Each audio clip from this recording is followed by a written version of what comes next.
right.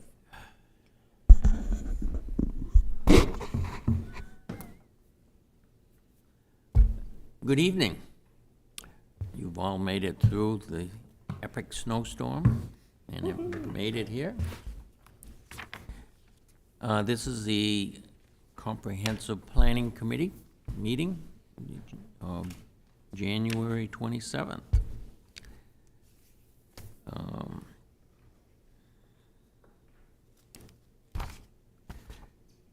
As usual, I think we're going to have an icebreaker question or request for comment. Oh wait, this isn't open, it's a live mic. Whoa, hi. My question for you is, what did you do yesterday during the snow day? Jane, do you want to start?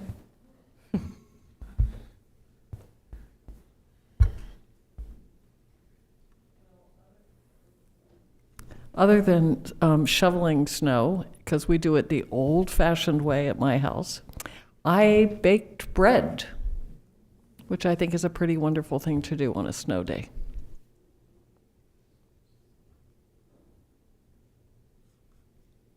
So shoveling doesn't count? How about scooping? Audie and I fought over the scoop because I like the scoop. And I worked.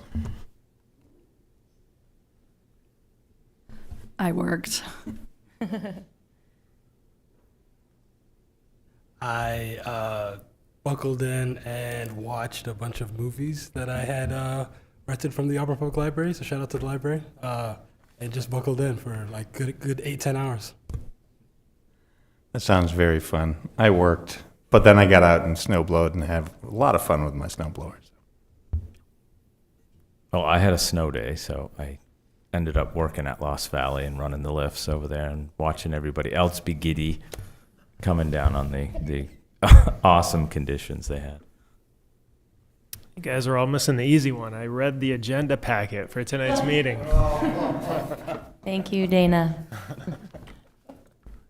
Well, Dana, we were twins. I spent the day reading the packet and looking at maps. And I worked. Worked. I should have baked bread. I did some snow blowing at 5:30 in the morning, and after lunch, I also opened up the packet and got ready for today's meeting. I worked. I also worked. I had the best intentions of snowshoeing yesterday, but it was the really fluffy snow, and I took 2 steps and went into my knees and said, I'm not going to snowshoe today. I walked a total of a quarter mile yesterday from my fridge to my couch, back and forth. At one point, I walked out on my porch because I'm kind of immobile, and then I just went back like this and laid in the snow for 10 minutes. And then it took me 10 more minutes to get up. And then I went back inside. I rode my indoor bike trainer, and then I baked cookies for my dad because he's turning 68. I did some work, but I did a little cooking as well, so mixed it all. Thank you. We all enjoyed a snowy Monday. So we'll have a roll call, see who's here. We have one new member. Belial has joined us. He's going to be a representative of the planning board, was elected by them. So I think for primarily Belial's benefit, when you say your name, say a sentence or so that might relate to perhaps why you're involved here. Virginia, we can start with you. Virginia Keel. I'm here because I want to have a voice for the workforce and others. Bruce Ryu. I was on the city council in 1991, and I've kind of always been involved in things going on in the city, so it felt good to be asked to be on this commission, and I said yes. Rick Whiting, I'm the old guy. I was at comp plans going back to Chip Morrison in the 80s. I'm Jeff Hyman. I'm here in my role as mayor. Matt Duval, and I started as a community rep from Ward 3, and now I'm on City Council, also Ward 3. John Cleveland, of course, I'm the chair. I've served in the past as mayor of Auburn, city councilor, state senate, and in my private life, or my business life, I should say, among other consulting things I did was help communities with comprehensive plans. Dana Staples, I've served on lots of different boards and committees here. I was on the last comp plan committee. Paul Jacques, been on a few boards and committees, and not on the planning board anymore, hence Bilal. Just a citizen representative now, is that what I'm called? That's one of the most important roles. Tim Cannon, I'm city councilor for Ward 2 and public health professional, so bring that as well. I'm Kelly Butler. I am city council for Ward 4 and primarily joined comp planning to learn more about Auburn and to know some. Becky Conrad, I live in Ward 2.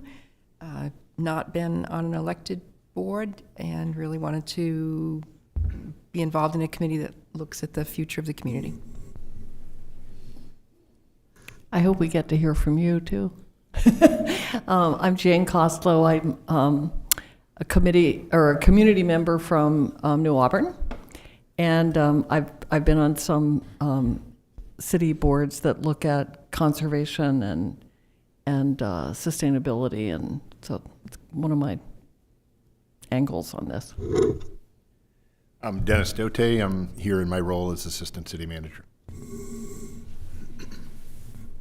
I'm Sam Pikus. I'm the planning coordinator. Lauren Cafe, long range planner. Ashley Aaron, consultant with Barry Dunn. Allie Toby with Barry Dunn. Good. Thank you. I could also introduce myself to everybody. You were waiting for last. Yeah. So my name is Bilal Hussein. I obviously serve here as the planning board representative, but also grew up here in the town of Auburn. Edward Little graduate. Was working at the State House for a couple of years, but now I'm back here in Lewiston, just across the river, working in nonprofit work. So glad to be able to continue this work that everybody's doing here on the committee. Yeah, welcome aboard. Welcome to the committee. Just to bring up the committee up to date and the public, you recall that we had a vacancy plus some members that moved in the city council and that kind of thing. At the last meeting, the city council approved the appointment of all of those folks who have been on the committee before, and also, the nomination from the planning board, Hussein, Bilal Hussein. So all of you are officially members. The goal was to maintain continuity, and to have you continue to have your voices heard here, rather than try to have several new people come in more than halfway through the process. So welcome, all of you. You're all official members again.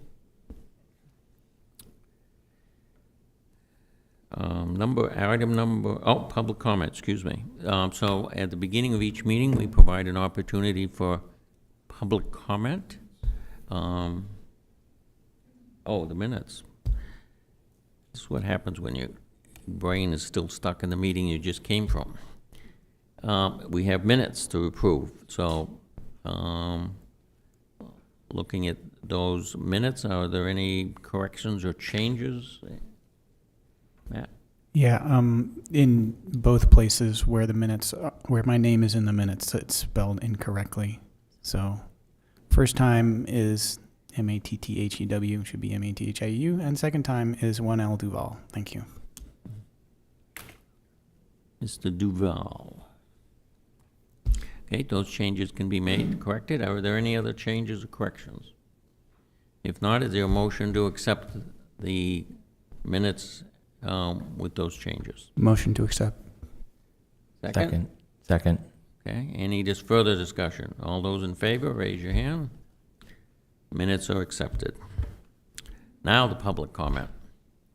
So at the beginning of each of our meetings, we provide an opportunity for public comment from the public. I see that there are two members from the public here today. So I will open the public comment section and ask if anyone would like to comment this evening. Don't be shy, you can be first.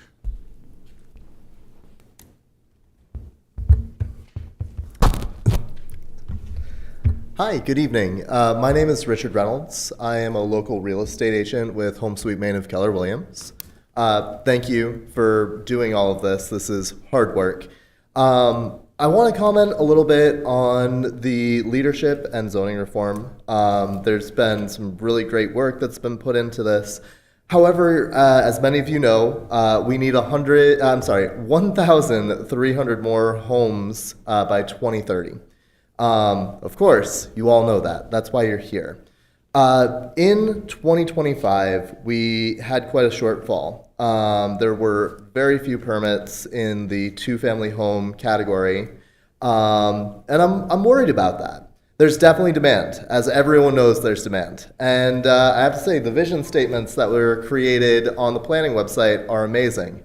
It was interesting to see how much request there was for doggy daycares. That was definitely an interesting one for me. But I think that it shows that there is a new Auburn. The last comprehensive plan was 2010. This new one is going to be looking at what Auburn's going to be looking like in 2040. And I think that there's probably going to be some people with some dogs. I think there's going to be people who are going to want some houses. It's okay to have those houses that only have 2 bedrooms. Yeah, that's really kind of what I'd like to make sure is kind of thought about here, is that there is that ability to help build smaller homes. There's that ability to make sure that density is kept up, while of course being mindful of public services. Thank you all. Good. Well, thank you very much for your comments, and you are correct. This committee is very much aware of those issues.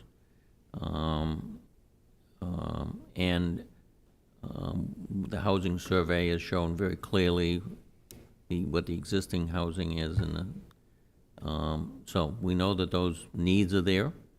Plus, state legislation has given municipalities very strict directions on increasing density and allowing more types of homes, so I am sure that's all going to be included in our work. Very good. I don't think LD 18's all that strict. I think it's just a nice push, right? Thank you. Yeah. Further comments from the public?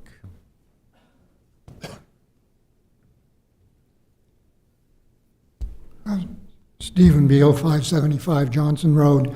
These comments relate to matters that came up at the last meeting, but the way the agendas are structured, public comment period comes before any substantive matters on the agenda. So these comments do relate back to topics that were discussed last time and also to item 7 on your agenda for this evening. Last time there were 3 areas that were recommended for conversion for future growth into the high growth, high density areas. I have comments on 2 of them.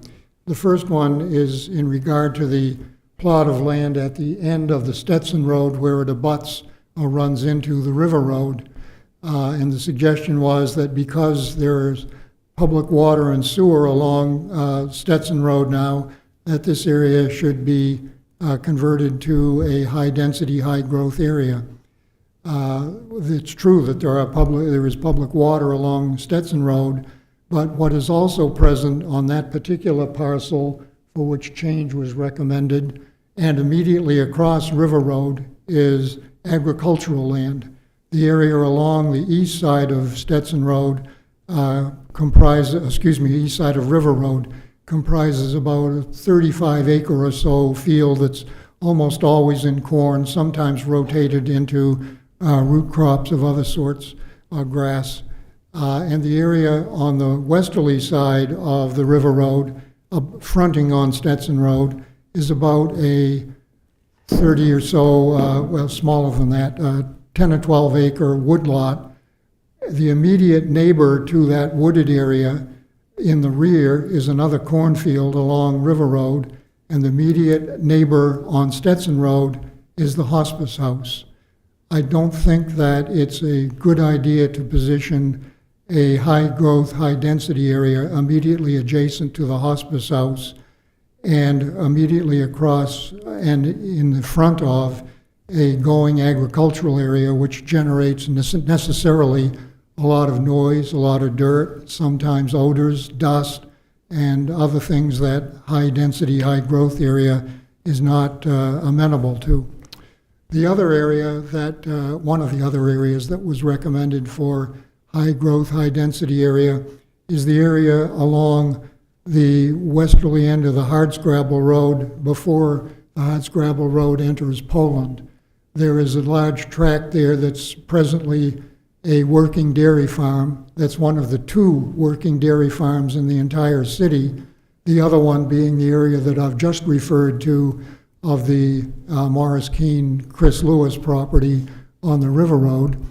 This one on the Hardscrabble Road, it was explained at the last meeting, was left out of an industrial area which otherwise encompasses substantial territory in that part of the city because it was being operated as a farm. Well, 16 years later, it's still being operated as a farm. And it immediately abuts on the Poland side of the line a huge agricultural area, the land of the Furlans, so to speak. There are literally 5 or 6 different farms that the Furlans own on the Poland side of the land, and the whole thing presents a very large contiguous area of agricultural activity. There's one business on the Auburn side of the line that is a transportation business, a small transportation company, but the agricultural area of the farm exists on both sides of the Hardscrabble Road, the westerly side next to this transportation business, and the easterly side runs all the way along up to the Poland town line. It just does not seem that on the rationale that this was left as an agricultural area the last time, that it should be changed this time, because obviously changing to a high-growth, high-density area is a predecessor to changing the zoning in that area. And if you change the zoning out of the agricultural area, now you've got created a non-conforming use. And since the area continues to be used for the purposes for which it has historically been used for many years, I would suggest that you revisit your proposed conversion of this area to a high-density, high-growth area. Thank you.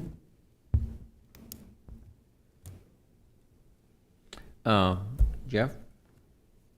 Yeah, I'd like to make a couple comments and follow up to Mr. Beal's comments just for clarity. So on this last item that he talked about, the dairy farm on West Hardscrabble Road, my recollection of the conversation was that a change into a high growth zone would be contingent upon the city's potential adoption of the Title VII regulations regarding agricultural land, so that the current agricultural use would be maintained, while we would have the ability going forward, if for whatever reason they decided to discontinue agricultural use, that land would be available. And when we get to Stetson Road, I was just looking at the map that Lauren sent us because I thought that we had excluded the east side of River Road, and those parcels at the end of Stetson Road, east of River Road, are still shown as agricultural on the current map, although the two parcels that Mr. Beal was talking about on the west side are in the current situation, in the current draft in front of us are in high growth. Okay. Thank you for your public comments. We're going to be looking at areas primarily along the edges between high density and the abutting lower density areas. So as we go around and look at these, I think these show up on that area that we want to look at tonight. And as we do that, if there are any additional comments members of the committee want to make in regard to those, as we get to those, please make sure that you're heard if you have comments on those.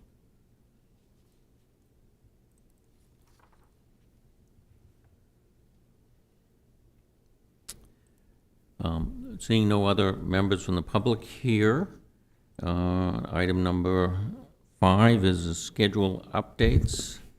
I think we were handed an update on those. Allie, do you want to make further comments on those updates? Just a handful. Wanted to include a rough outline for what the next handful of committee meetings look like, as well as some other activities that would be happening throughout the next couple of months, including finalizing policies and actions and community engagement around those policies and actions, as well as the draft version of the future land use map and future land use categories. We've been having some really great discussions around those boundaries, and as a result of that have pushed out the schedule a couple of months. That's to accommodate finalizing the growth area boundaries and still making time for planning board workshops and reviews, council workshops and reviews, as well as the 30-day state requirement for posting for public hearing. So this draft schedule encompasses that. I think just a couple of schedule notes as well. Lauren and John will be giving updates to the planning board in February and city council, likely in March. City staff will be working on finalizing policies and actions to share with boards and committees. And then we'll look early spring timeframe to reconvene those subcommittees to review that input and those changes. Lauren, John, schedule-wise, anything else you want to add to that, or from the committee, any questions on the updated schedule? I can add a summary on the policies and action work that the committee has done.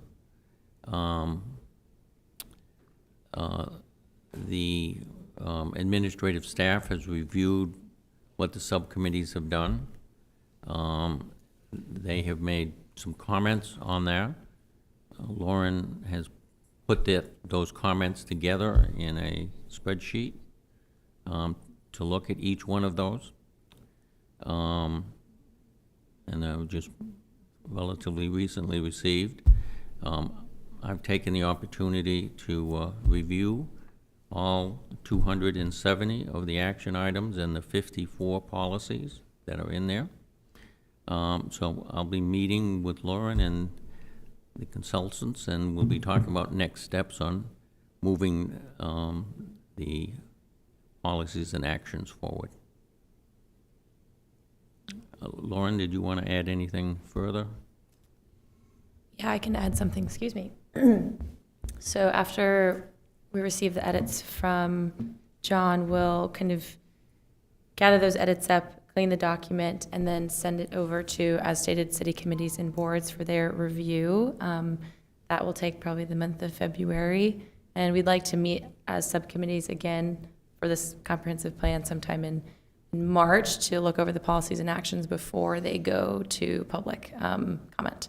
So we'll still postpone subcommittee meetings. We won't be meeting in the month of February, so that you guys have a more complete draft to review after some more input from committees and boards. And Lauren and I will be meeting this week at some time and reviewing those items and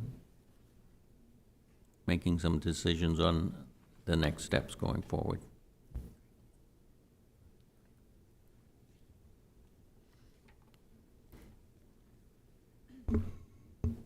That brings us to item number 6 on the agenda, which is a discussion of the LD 1829 and the rulemaking, I think, that's been recently completed.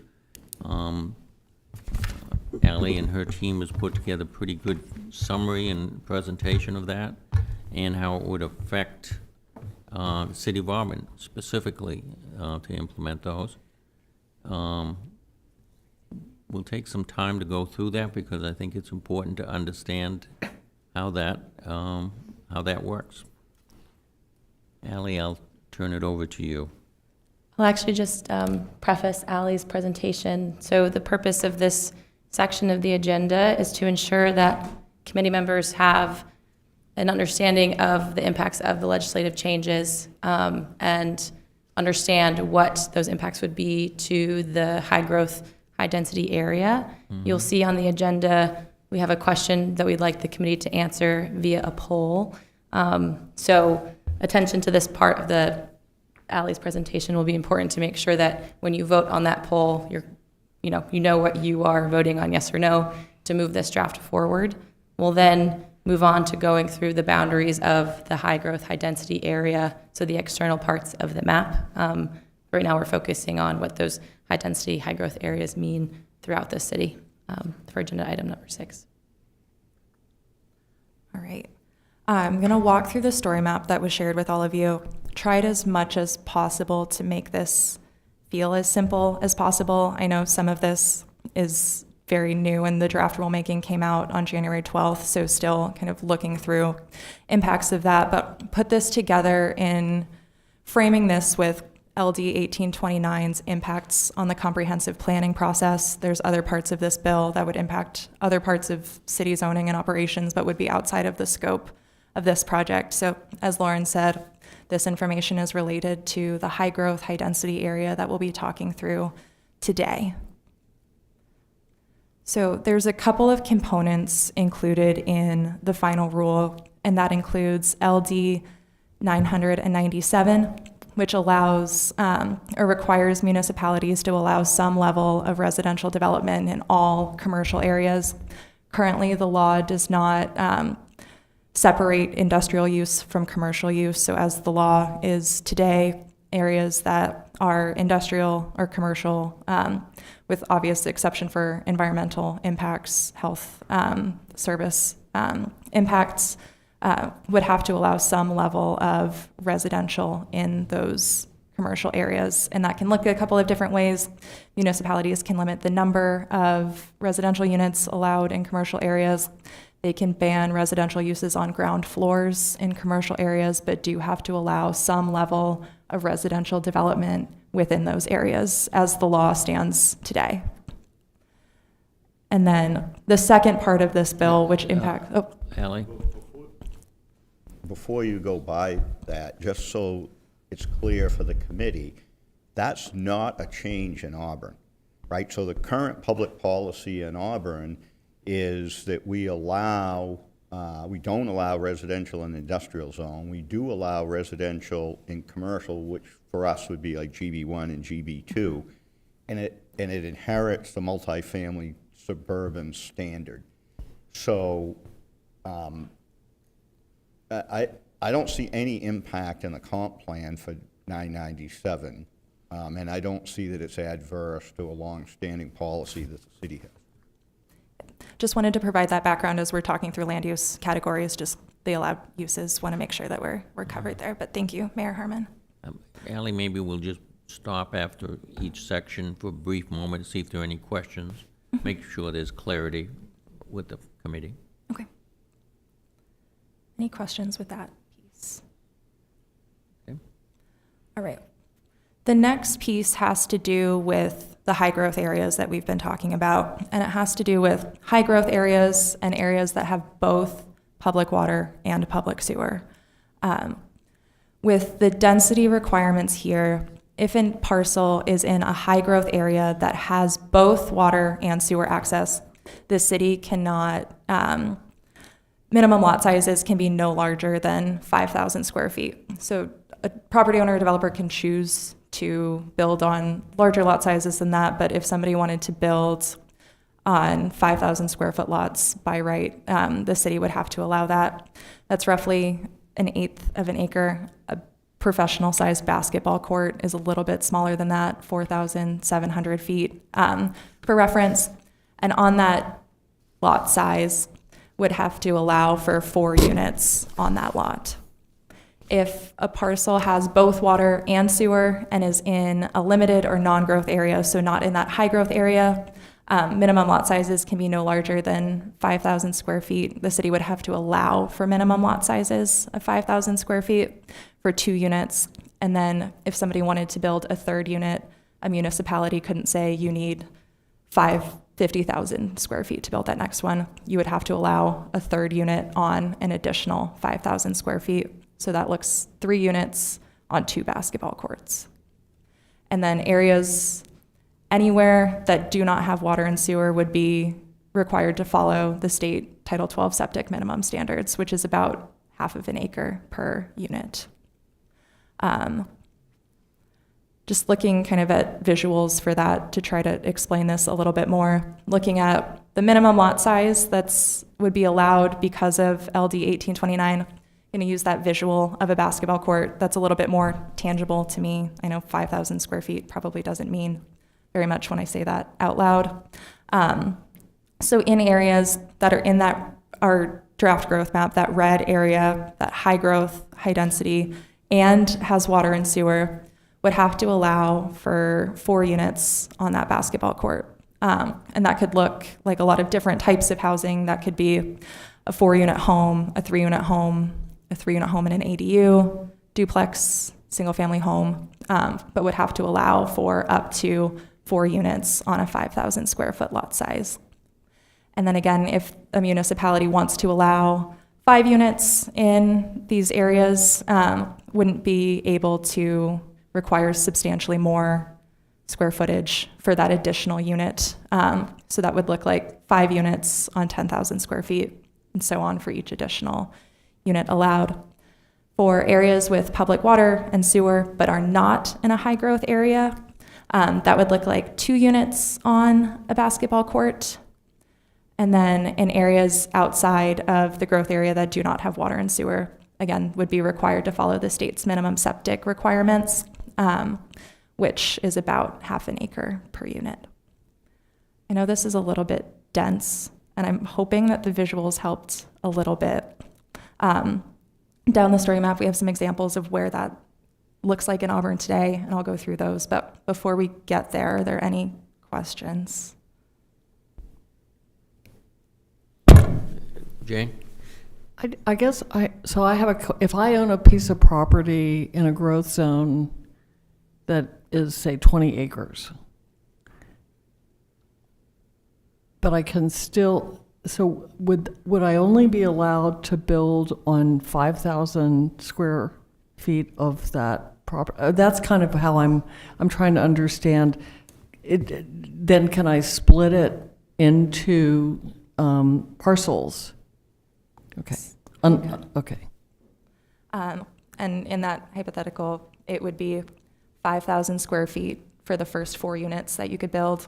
And then if a municipality were to allow more than 4 units on a single lot, couldn't require less density than 1 unit per extra 5,000 square feet that you have, if that makes some sense. Yeah, I think that does. So if I owned these 20 acres, like how many houses would that come out to on a 28-acre piece of land?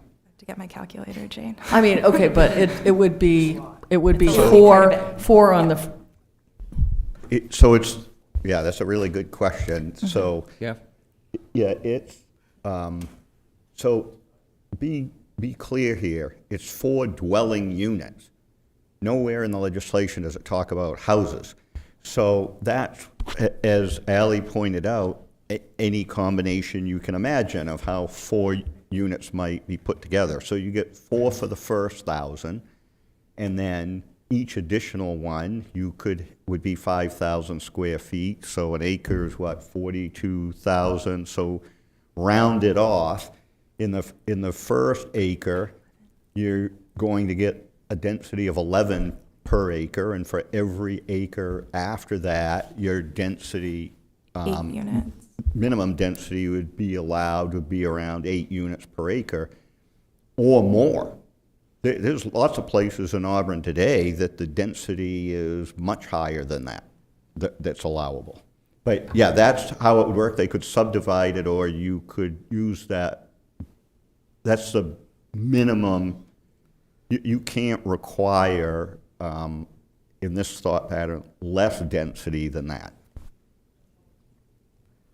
So in my understanding, if you decided, okay, I want to take that 20 acres, and I want to divide them into 5,000 lots and sell them off, someone could, at the minimum, put 4 dwelling units on each of those. That's 640 dwelling units, if I'm doing the math right. You have to figure in roads and all the other stuff that come with a neighborhood, though. So it's probably a lot less than that, but. Jeff? The other thing people need to keep in mind, that at the Housing Economic Development Committee, there was a lot of discussion about this. This doesn't guarantee in any way that you're going to have 4 dwelling units on a 5,000 square foot lot. You can have the 4 in perfect conditions, right? If you've got a lot that would allow it, but you still are going to have to meet your setbacks. You got to worry about slope. You got to worry about stormwater runoff. You got to worry about wetlands, on and on and on. So we could think about it as you might be allowed to build up to that depending upon the conditions of the lots or the parcels where you want to build. Yeah, I just might note for clarity too, the state legislation doesn't dictate to an individual what size lot they have, as long as it's, you're not requiring something larger than 5,000 square feet. So an individual could buy an acre and want a larger single-family house, and they could choose to do that. So it doesn't restrict people from having more acreage on their lot. But if somebody wants to have more density, you can't restrict them from having that density if that's what they want. You know, subject to meeting all of the requirements of the setbacks and wetlands and places where you can build it. All of those limiting factors, there are certain limiting factors on any piece of land, most pieces of land. Any other questions about this piece? Rick? A comment, I think that having this higher level of density puts a lot of burden on planning staffs and planning boards to push back if some developer comes in and really wants to maximize under state law what their right is to do. So I think maybe that makes me a little more cautious about how much land we put into high growth. Any further questions? Dana?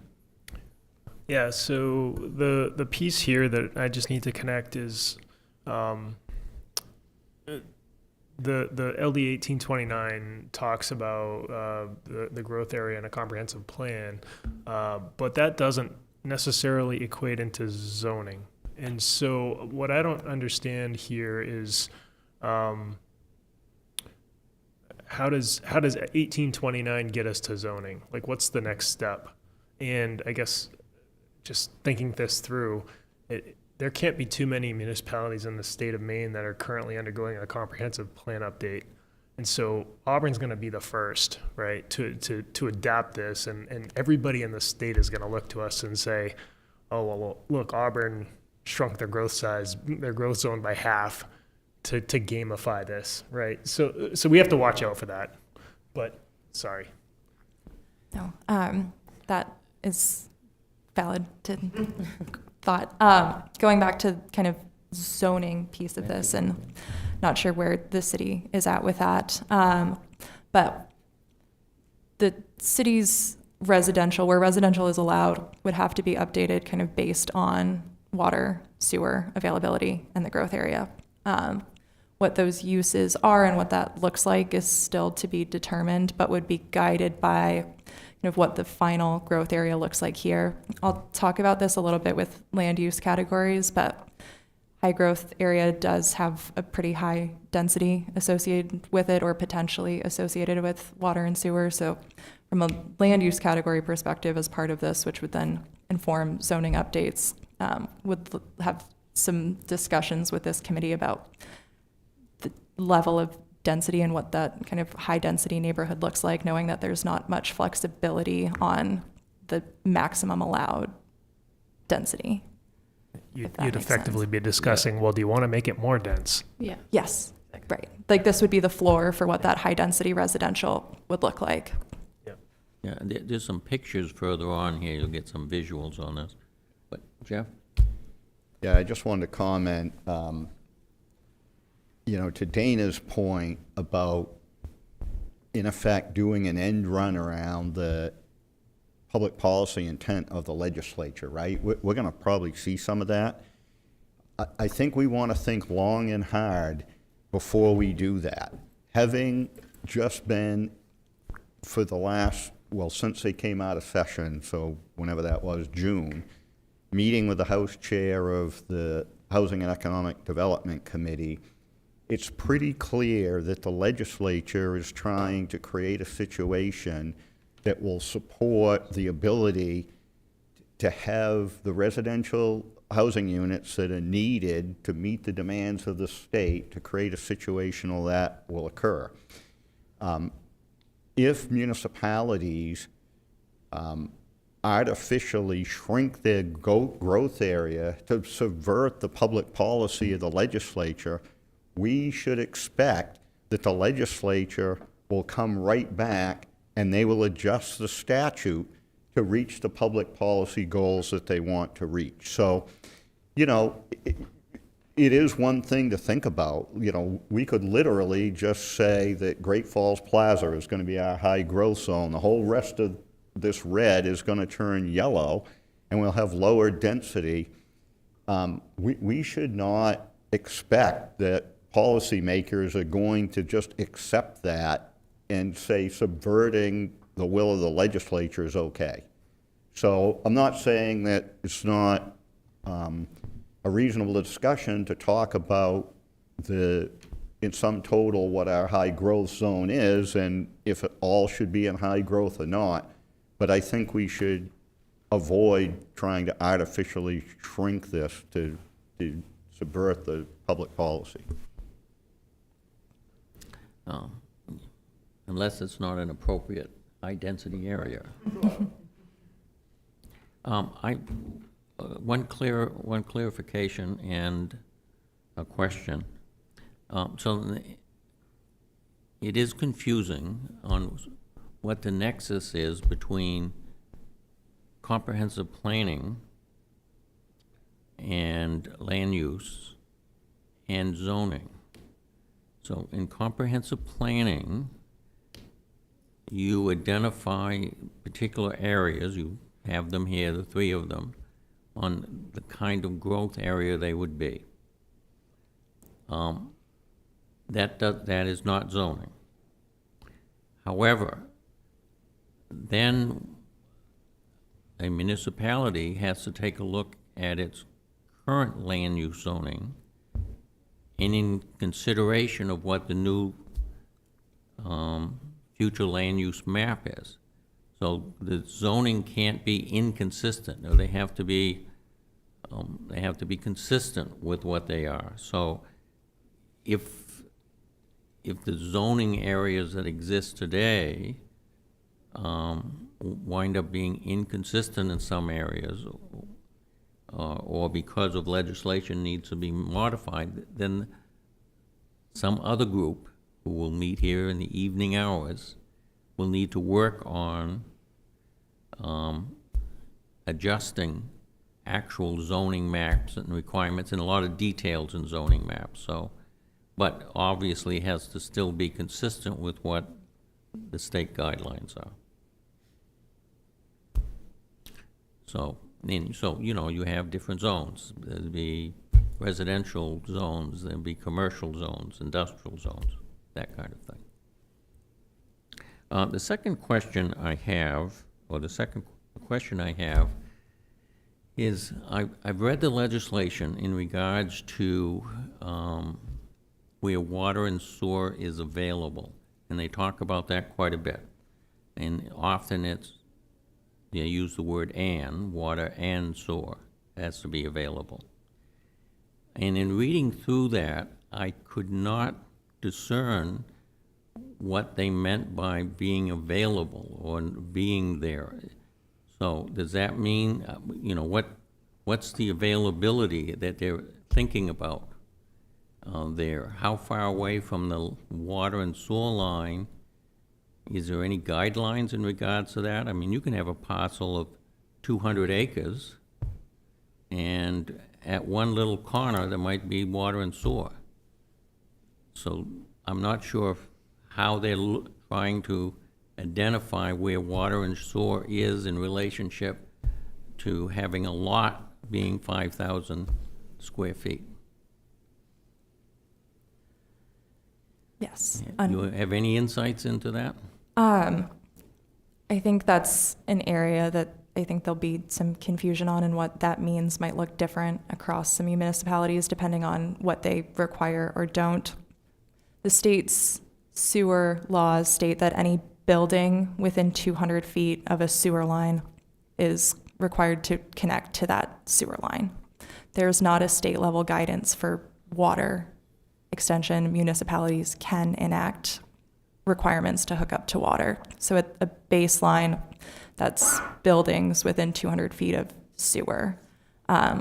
Beyond that, there's some other, I think, characteristics that the state is looking at, but we can reach out to them to get some more clarity on that if that would be helpful. But I think for the purposes of this future land use map, it's really identifying the areas that are appropriate for high density, high growth, moderate density, low density. And there's been conversations about where it makes sense for water and sewer to go. But again, this is kind of vision for areas that make the most sense for that development. John, sorry to add one more thing. This also, so 1829 does not apply to, so Lake Auburn and Taylor Pond have some sewer and water. It does not apply there. I think this happened in Auburn with LD 2003, where there was legislation that said, you know, it doesn't apply to these areas. So that's another thing to add to that.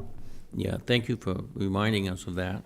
And of course, the reason that that legislation was introduced and ultimately passed is because Lake Auburn is a public drinking water source. And so the ability to make additional restrictions to maintain the quality of that water was needed, because it didn't, in the original legislation, exempt water bodies from that. So, but thank you for reminding us of it.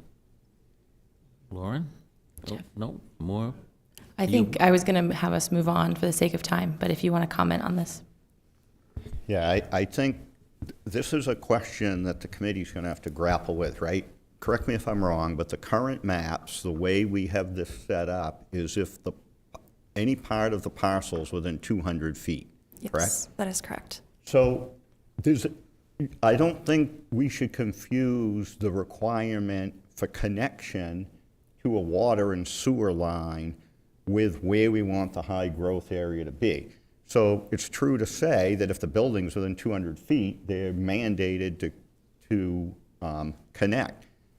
What we need to think about is within this area, as John points out, there are going to be some larger parcels where near the street where there's water and sewer, you're within 200 feet, but there's other parts of the parcel that are well beyond the 200 feet. That's not going to change whether someone will develop there or not. What it's going to do is say they're going to develop there and they're going to use septic. So we want to think through this because it's a balancing act between where you want to allow higher density building and having people in these areas build moderate density with septic is not necessarily a good thing. And the balance of this, you're probably better off to allow somewhat greater density and have them connect to water and sewer. So in John's case, if it is his example's a good one, you get a 20-acre lot, you get, 400 feet of road frontage, a small piece of this lot is in the water sewer zone. So if you want to try to meet your housing goals and you want to have this, do you want some moderate number of houses built and have septic in all this area? Or do you want to, if they want to have the higher density in this zone, they could still do that, or they could get the increased density by extending the water or sewer line into their parcel and hooking it up. So unless there's other questions, I am a little mindful of the time here. Do you want to move on to the next section, Ally? Yep. I'll go through this pretty quickly because I think this is somewhat visual and fairly self-explanatory. But we went through and identified all of the parcels today in Auburn that are roughly 5,000 square feet or less in the city's GIS layer. That's 0.11 acres or less. Those are all identified in the red dots here. There's about 851 lots that currently are 5,000 square feet or less. So you can see those are largely clustered around the downtown, a handful going out Route 11, a handful around Taylor Pond, and then a couple single lots here and there. So looking at that, the majority of those are single-family homes. We called out a handful of examples of what 4 units on that lot size looks like in Auburn today. An example here on Turner Street. This is a 4-unit home on 0.1 acres. Further down Turner Street, 332 Turner Street, another 4-unit home on 0.11 acres. Shifting over to the New Auburn area on 3rd Street, there's 2 homes here. One is a 5-unit home and one is a 3-unit home, both on 0.11 acre lots. This one is a little bit taller with height, so I wanted to show just some broader types of homes here. So this is a 4-unit home on, again, 0.11 acres. This is 4 units on 4 stories.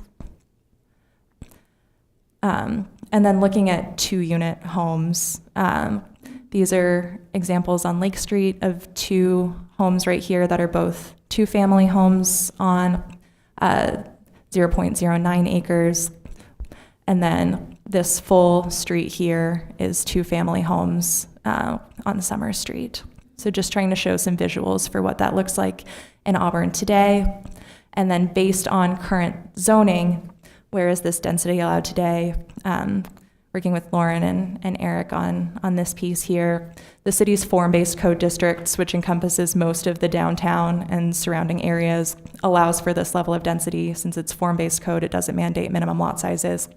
And then the general business districts, in essence, allow the level of density in LD 1829 that would be required. So these are all of the areas today where that level of density is allowed and could be built.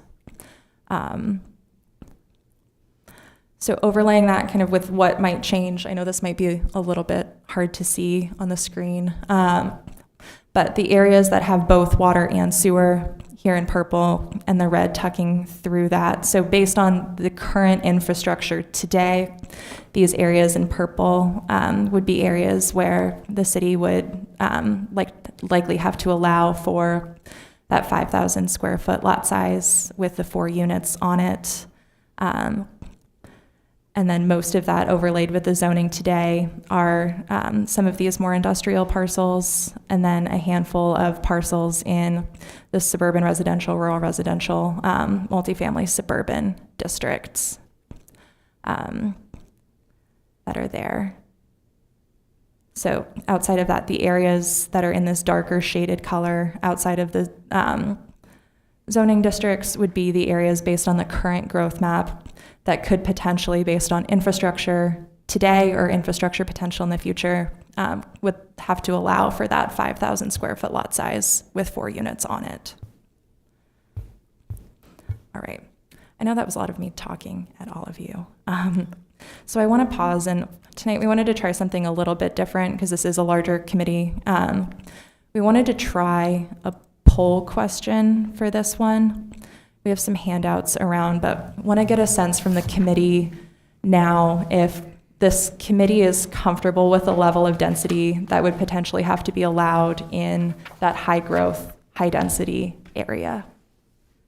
And I would say the word comfortable in this moment would mean comfortable having this be our draft that goes to the public for comment. So understanding it at a minimum, that's what the state would require us to have. And so comfortable being, do you think that this should be our draft of what we see now as the inner part of the red growth area? We'll go through the boundaries on the outside after this poll. Does anyone have any questions about what we're asking here? Are there any questions? Becky? I don't personally have a question. I'm just, you'll probably hear a theme in my questions. Where's the potential for people to say, wait a minute, I didn't know what this meant? People being the committee or people who live in our community who aren't in this room. in this room right now? Yeah, I mean, people who want to do this kind of development. What's the blowback on this, I guess, is what I'm asking. What's the potential pitfall here? We'll go to public comment in between March and the summer, really. So there'll be time for people to comment on this map and provide input. So we have a lot of time for pitfalls. I mean, the visuals show our current community doing this kind of building, right? People are living in these homes. So I think the general public would look at one of those and say, well, okay, we'll have more of those. And I want to be comfortable that we did a lot of public input at the beginning, and we're going to continue to make sure people can see and understand that their ideas are getting translated into this, and this is what it's going to look. But there's other things it might look like that we don't have currently, and we'll be able to show them that. Other variations. Variations of the map? No, variations of what the lot could look like with built structures on it. Yes, so when we go to public engagement, we'll make sure that, if I'm understanding your question correctly, we'll have these visuals available for folks that they're understanding what the current condition of Auburn is and what the, I don't know if intended is the right word, but guidance of the comprehensive plan, what it will be and how that might change. Similarly to how we're presenting it to you now is how the community will see it and have time to comment. Okay. I want to make sure that we're tying Yeah. the two ends together. And I might just underline for a second, it's also important during this public process that there's an understanding of what the changes in state law have been and what the requirements are for municipalities. So that it's clear not only to us, but the public, what the state legislature has provided as their requirements in regards to density issues, for example. So we need to say that several times. Jane? I guess it's just a comment about why I haven't answered the question yet. Because you showed us images of existing neighborhoods, including my backdoor neighbor, that are all pretty much in the center of town. But the high growth area really encompasses a great array of different kinds of existing landscapes and somewhat, yeah, to Becky's point, I mean, just like this whole diversity of what Auburn is, from rural, quasi-rural to more dense. So it seems as though this question is asking me, is it okay if out South Maine starts to look like New Auburn, in town New Auburn? And I don't know that that's actually what you're asking here, because as we get to the next phases of this conversation, we actually diversify the kinds of, what do we call them, the next part? Land use categories. Yeah, the land use categories. So, you know, I don't want, I mean, I don't think that I want outer Main Street to, or Broad Street to look like in town New Auburn, but it could be a whole lot more dense, and that would be okay. You know, so that's why I'm having trouble, because the level of density, I think, is going to be different for these different land use categories, but we haven't seen any images of those. So, yes. I'm kind of thinking this through out, because it's a really important question. No, that's a great comment. Thank you, Jane. I think the question is, at a minimum, does the committee feel like it's appropriate to, at a minimum, have those 4 units on 5,000 square foot lots where you could have it in the perfect condition? At a minimum, you know, you could, in zoning then, and land use categories, you could say, very much downtown Auburn, actually, we allow for more density. And then as you get out from Auburn, from downtown, you allow less until you hit that minimum 5,000 square foot lot, if that makes sense. So at a minimum, that's the density. We can go higher than that if the committee decides that in land use categories. Does that make sense? And Jeff? So a few comments here, perhaps, to help. I do appreciate the deck that they put together, but there's a few things I'd point out. Most of those buildings they showed are non-conforming, and you could not build those buildings on a 5,000 square foot lot today. You couldn't meet all the requirements that you had. The second thing that I would point out is the slide that shows the brown, all the additional area, lots of that area is industrial. You cannot build residential structures in the industrial zone. Based on the legislation as it's written today, the city would have to allow residential in. I understand that's in 1829. 2173 is on a rocket sled to go through the committee next week, and it fixes that problem and changes it so you don't have to allow residential housing in an industrial zone. This is a bill put forth by the chairs. I don't think, the way politics works in Augusta, that's going to be stripped out. So I'm assuming that they'll fix that. Yeah. The other thing is that, two other points I would make. Most of the area that Ally's pointed out here allows higher density than this already today in these zones. And the last thing I would point out is, don't get confused about the 5,000 with 4 dwelling units and you can add one more for each one. That just defines your density for the total parcel. There's nothing to prevent someone, even if you're in a moderate growth zone and your first 5,000 square feet is 2 units and you get 5,000 for 2 more, right? So you've got a 15,000 square foot lot from building the exact same 4 unit up by the street that would look exactly the same. So there's going to be pushback on this, because a lot of people are going to look at this and they're going to say, well, I don't want a 4 unit by me. That's what I'm expecting to have happen. But John's point is right on here, which is this is a state law that requires that we allow these things. So how much of that gets built? It'll get built over time, but we've had higher density in lots of these areas for many, many years, and we're not going to see hundreds and hundreds of fourplexes or built in the next year.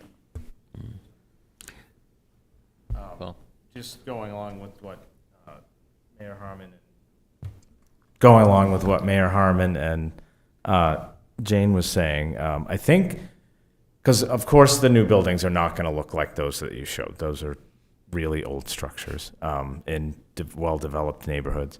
I think like just in the last 5 years, the different buildings, larger scale residential units that have come up would be a better idea of what things could look like on different parcels. Because every single one of them's been really different, whether it's townhomes or, square buildings with 12 units in them, or the one, proposed on Academy Street or something where they just kind of match what the area looks like. I think that would be a good thing to include in the public, whatever you're calling it, presentations.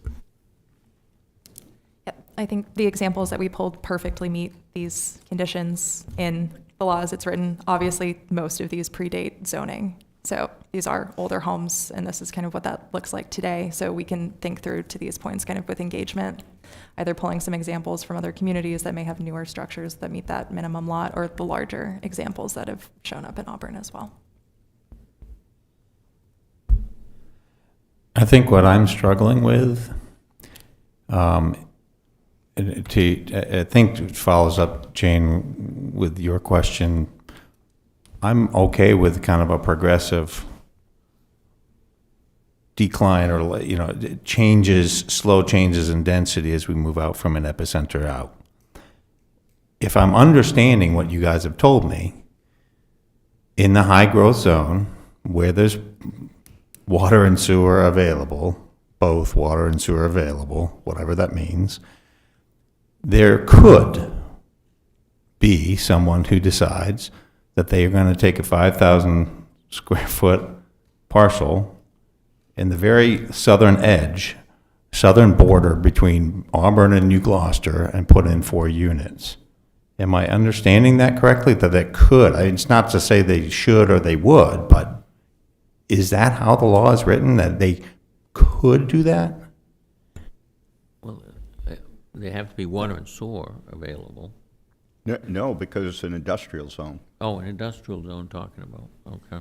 Okay, so if it wasn't there, if it was in a place where there's water and sewer, and it's, but we were thinking we didn't necessarily want pockets of 4 homes in different ways in that kind of way, because maybe they're in an established neighborhood in anywhere where someone just decides to divide that up. That's where I'm struggling, is that it's written as if it could be done, and there could be a whole lot of flack, and so to me, is it really an end run, or trying to be gamesmanship of a state law to say we want to maybe curtail some of the edges of this, if I'm also understanding correctly that if it's not high growth but they have water and sewer, you'd have pretty dense but slightly lower density. And to me, this is not just I hope I'm not misunderstanding this law, but to me, the could is the problem I'm having here. John? And I think that's exactly the intent of the legislation. This is exactly this discussion that went on at the Housing Committee, which is people come in and they say, oh, I want all these neighborhoods to stay just like they are. If they're single family, I don't want any duplexes. If they're duplexes, I don't want any tris or quads. And the legislature said, we've had enough of that. And so let's just pick a place, right? So let's say Nottingham Road off Lake Street. If it's got water and sewer, it's all single-family houses in there. If there's a vacant lot and someone comes in and they can fit it, they can put up to 4, if we put it in the high growth zone, if it'll fit, or up to 3 if we don't put it in the high growth zone. If they have enough land, they can still make the 4 unit and put it up by the street. So a lot of this is outside our control, right? A public policy decision has been made that doesn't accommodate necessarily the way every neighborhood is today and is allowing different type of structures and different type of density. The big question to me is the thing I think that Jane brought up and Lauren and Ally talked about, which is the land use categories. And where is the dividing line, right? So if we're doing a land use category and it's out further towards the edge that Tim's talking about, can we say we only allow 2.5-story buildings there, right? This is what our setback is. Things that might help mitigate a drastic change from what's there, where you have more liberal rules that allow greater density and more units in a building closer to the core. Thank you. That helps me a lot. So just to clarify what you were just saying, Jeff, so we can use setbacks and rules like building height to control what happens on said 5,000 acre lot. What we can't do is say you can only have 2 units on said lot. And in the land use categories, the committee can talk about what those places might look like. So character, building type, and so on, setbacks, things like that. Not specifically actual numbers, but yeah. And I just wanted to point out this map. The zones that you see, the brown, the purple, light green, yellow, are those areas that don't currently meet the minimum density that the state would require. So to Tim, your point of this like industrial area, no, we wouldn't have that density, but in those other zones, rural res, suburban residential, and so on, if the conditions are met, that density would change to that minimum. So I just wanted the committee to see that visual before we complete our polling, which I'm going to be a stickler and say we'll have to move on from this one. Not forever, but for tonight. I'm going to put that. Does anyone have any questions about this map with the zones that would change? And it'll be a really good question to bring to the community too about, how do they feel about that minimum density? Okay, Ally, can you go to the? Go ahead. In the zoning ordinances, you can have certain requirements whose effort may be to have that construction be similar to its neighborhood. However, there also is language that you can't put delays or excessive requirements whose purpose is to circumvent the intent of the law. So there's a delicate balance that will be played by the next group who take up the actual zoning requirements. But yes, you can do some, but it's not infinite on what you can do.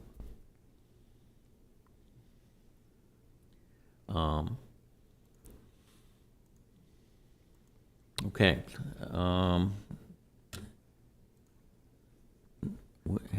Where are we, Ally, on this? We've got some more? Has everyone voted that's present on our Mentimeter? I'm sorry? John, did you vote on our Mentimeter poll on the board? I did not vote at this point because I've been trying to run the meeting. Multitask. To do that. Take over, he has to vote. Yeah. Well, at this point, I would probably leaning to the blue side, if you want to mark me there. However, that's based on what our completed work is in regards to developing the map. Okay. So now we will move on to looking at the outer boundaries of the high-growth, high-density area and making sure that the committee feels comfortable with where those boundaries are and have a discussion.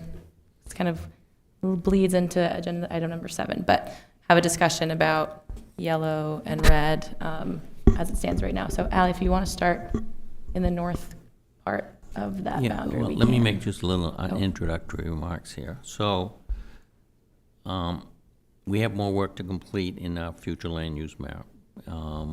This represents our changes from the last meeting. So really the areas that you probably, where there might be some discussion that would be merited, is usually around the boundaries lines, say with the high density and whatever its abutting zone might be. Could be moderate or could be low. And so it seems to me that what makes some sense to make sure that we're feeling all comfortable that we've looked at this is to go around the margin and look at those areas and to see if you have any particular questions or thoughts in regards to what it currently is, we're suggesting it should be, or should it be something different than that? And I think if we can zoom in on these so that you can see the details a little bit more, it's a little difficult with the red because you can't see landmarks there, at least I can't see any, other than the lake. But we also have layers available, so if you want to say, well, where is that water and sewer there, we could look at that and see where it is, for example. And there's a variety of other layers there that if it's helpful to you, we can click on that for a moment to see if where you are.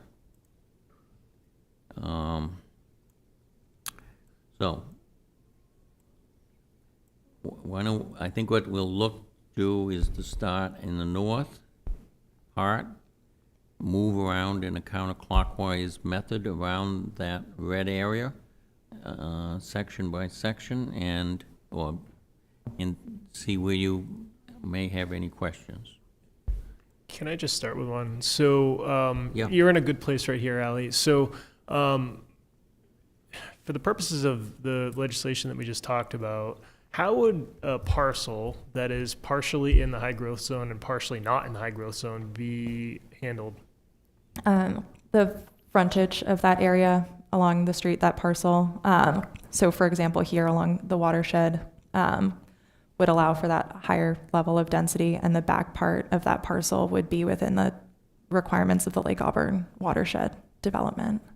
So if somebody could fit 4 units at the front half of those parcels, they'd be good, but they couldn't put them in the back half. Correct. Basically. Okay. Yes. Sorry, I have a similar observation as Dana, and this whole area down along Turner Street is a really good example of this. And we're going, in effect, from why this doesn't match the parcel boundaries is that's the Lake Auburn Watershed Overlay District boundary. And to me, it raises the question, do we want that abrupt change halfway through a lot to go from something in effect you can't build on to high density and split the lot? So my thought is in those places where the watershed boundary meets it like that, we should take the part that's in the red that's in that lot today out. And then we can talk about whether that's going to be yellow or green or whatever it's going to be when we get to that. Because it's going to make for some, really, really difficult issues with development in those areas. I would agree with that. I think past comp plan committees took the same position, that they were generally opposed to splitting lots. It gets really complicated and difficult. And I would say particularly in the watershed area, may be less important elsewhere where there are bigger parcels, but certainly at least in that watershed, Lake Auburn watershed area. Okay. Could you could you zoom in on Oak Hill Road, Andrew Drive?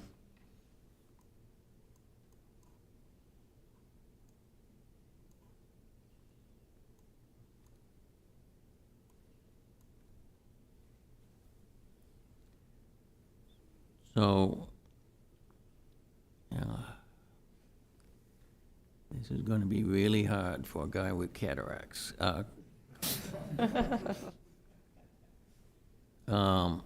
So is that kind of V road where they connect there, is that Andrew Drive and on the right side and Oak Hill on the other side? Yes. And what zone is that in? What zone? Low growth. All right, so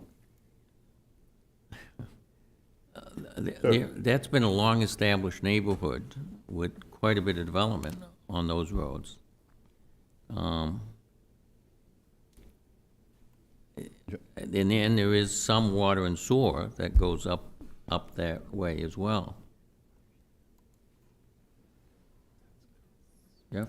So in this area, if you go back to the very top there, Ally, why this looks funky and there's that very sharp point is that's a split lot.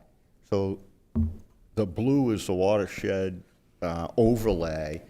So if we apply the principle we were talking about on the other side, that big parcel right there where the arrow is split, and the one below it, the rectangular one, for now, we would take it out of the red, and then we can decide whether that parcel is going to be yellow or green later on.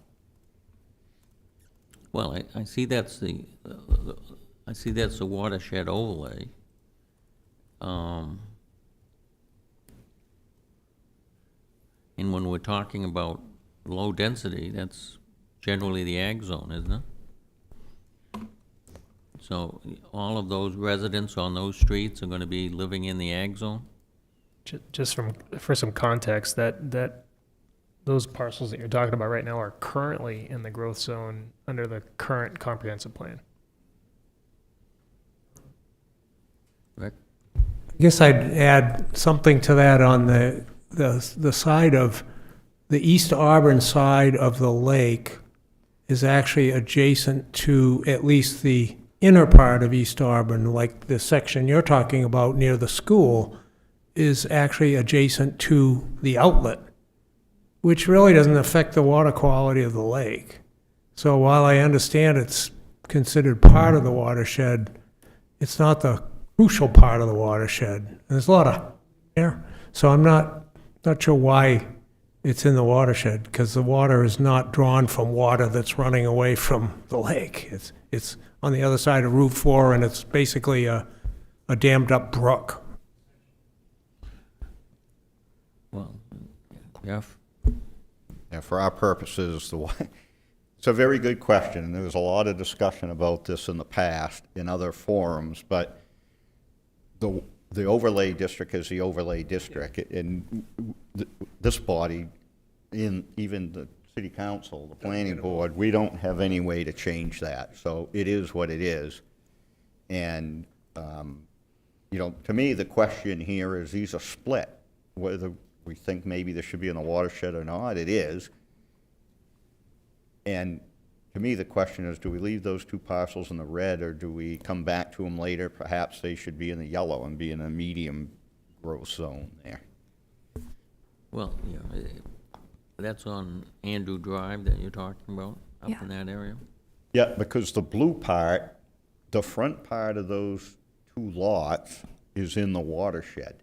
And then the back part's high density. And to me, it's the same principle. Are we going from the most restrictive area we have in the city, which is the overlay, watershed overlay district, and one side's going to be that, and the other side you can be high density. So my suggestion is to take those two out. We can hash this over when we get to medium and low, whether we want them yellow or green, but it seems like they shouldn't be red.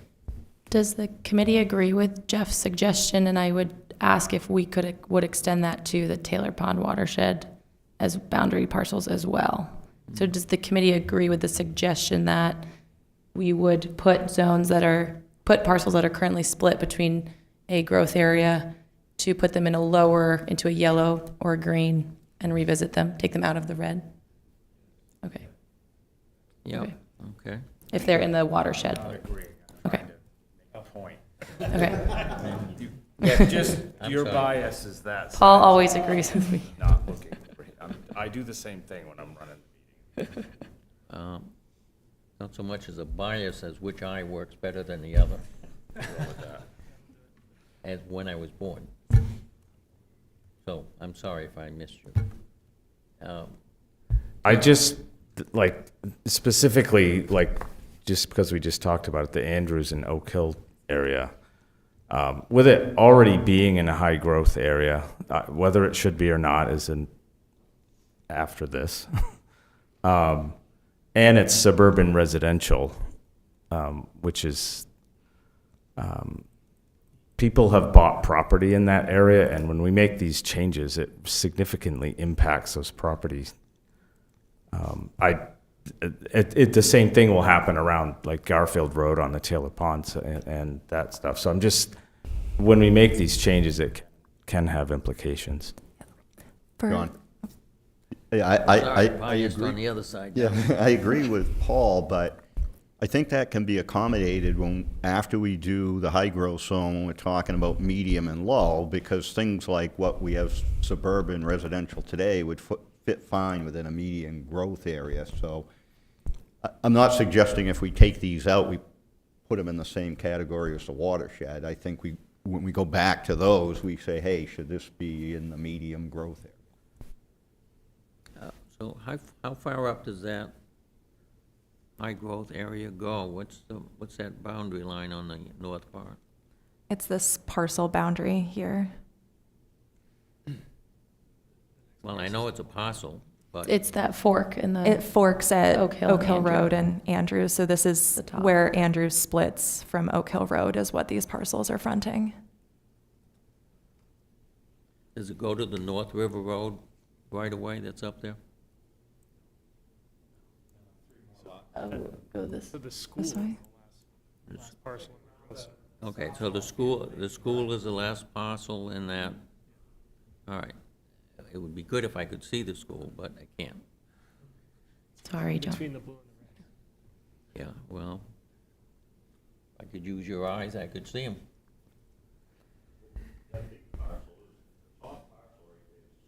This one is, yeah. Okay. Okay, is that, being in high density, is that okay with folks? We're going to take it out of the high density because that. it intersects with the watershed. Okay, so we're gonna take it out. What area are we gonna take out? The school area? The parcel itself, yep. This partial the school's on. Mhm.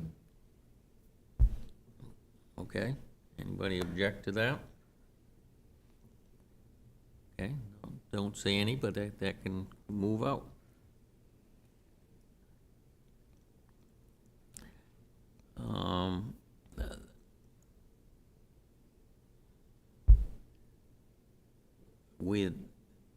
Are there any other changes in that East Auburn area on either the east or west side of it? The lake side or the other side? I think that was what Lauren was referring to. When we get to those, and like Taylor Pond, they're split by a watershed, so we're gonna take them out of the red. And then we can figure out if they're yellow or green later. For these purposes, we'll make them yellow for the next meeting, and we can discuss that further. So Yeah, okay, well, that would make some sense. Any disagreement that taking some of that out along the watershed? Sounds good, all right?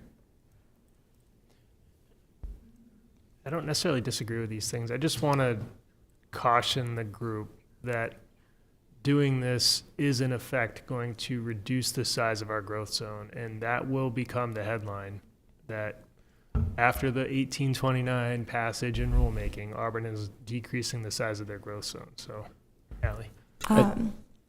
With that, I would add that those are areas that do have water and sewer. So that secondary category, that 2 units on 5,000 square feet, is still more density than that is allowed today in each of those areas. So the way that we typically think about growth areas has changed significantly with this new legislation. So in those areas, there is still an increase in density that would be allowed per that statutory requirement. And to add to that, I think if the message wouldn't be that Auburn is opposed to growth, it's that we're still allowing growth in those moderate to those high density areas. It's just a different density. And might just remember, this is one piece of a total map. There could be more on another end.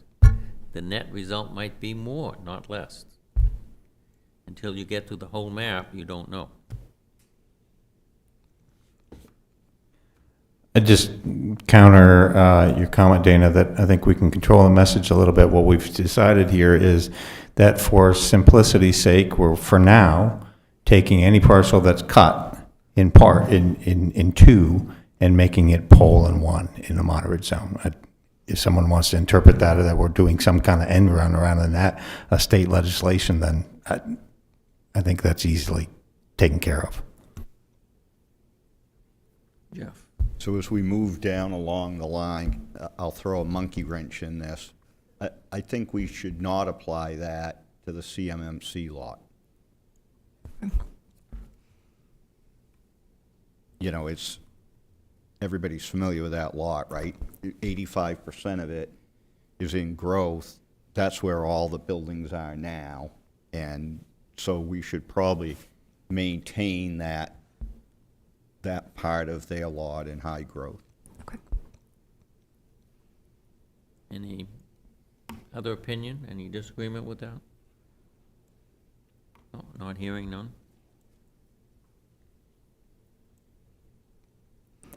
From the last meeting, we took out, this is an ag-zoned parcel, Graceland Memorial. That was taken out of the high-growth area from the last meeting. I'm sorry, which parcel is that again? Graceland Memorial Park, as well as Mount Auburn Cemetery parcels. That was taken out, okay. Yes. Yeah, make some sense. Plus, it abuts some other lots that it matches that. We obviously know we're not gonna have high development in a cemetery.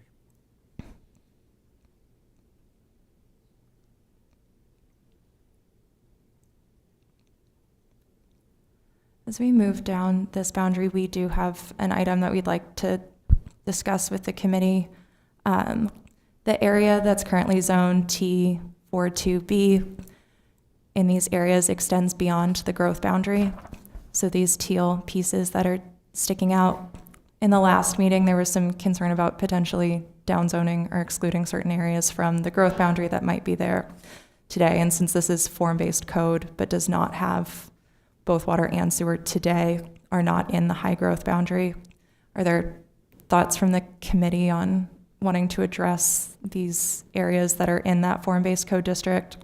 Or look, this is kind of the only area that allows for high density today that would be taken out of the high growth, high density area. This is Taylor Pond for reference.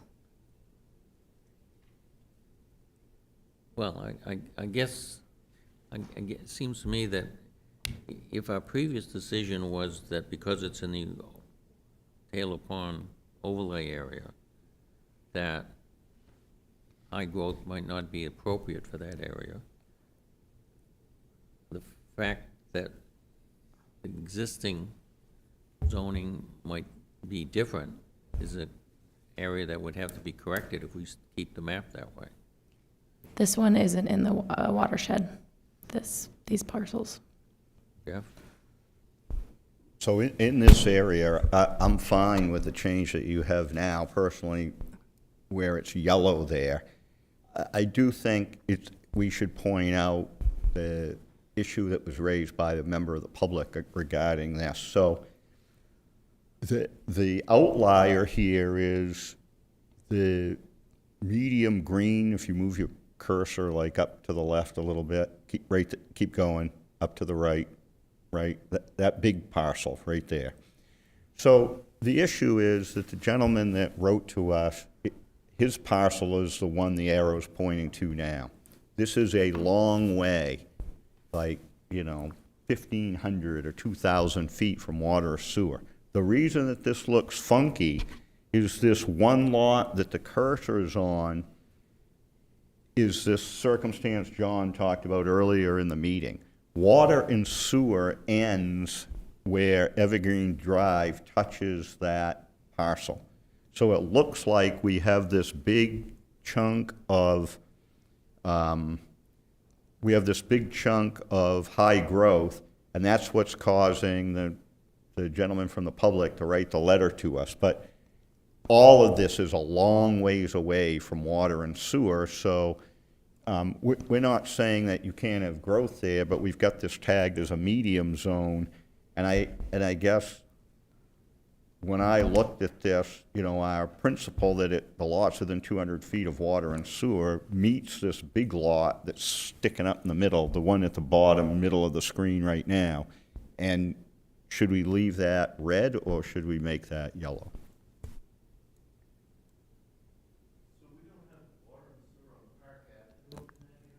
No, water, we have water. Sewer stops on each end. Like the Park Street School is not served by sewer from Park. It comes up, I think, from Orchard Street. No, well, actually, the sewer, the Park Street School, it comes up Davis Avenue. Yeah. But I think, Bruce, John and I were talking about this very issue earlier today. Ultimately, if we strictly followed the water and sewer, we'd have a little small blob of yellow right off Park, right? I live right in that area.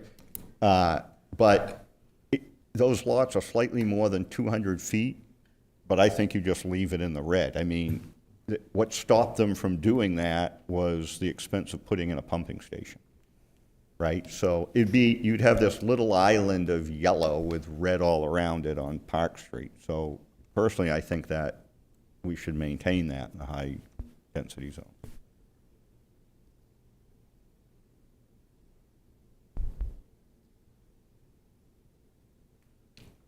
Are there any other comments about, Ally, if you zoom out a bit, with the area that's currently just that turquoise, potentially not being in high growth, high density, and would then be in a different requirements with zoning? Correct.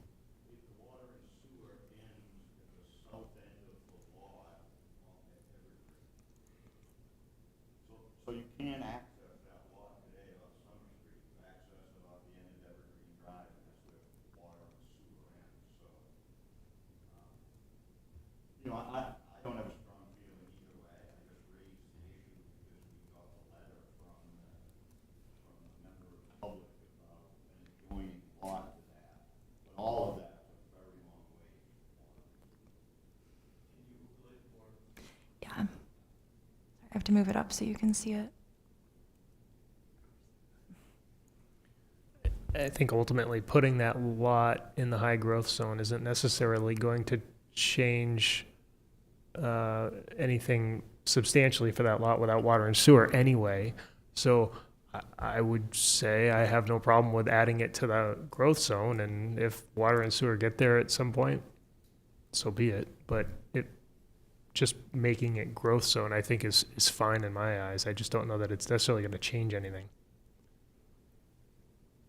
When you say growth zone, do you mean high density? That's right. Yeah. For the big lot that's shown in red there today, or the one the person wrote to us about? The one the person wrote to us about. Yeah, I'd be opposed to putting that. It's literally half a mile from water and sewer, and if we're gonna do that, just take everything that's in yellow and make it red, because every other lot would fall under the same category.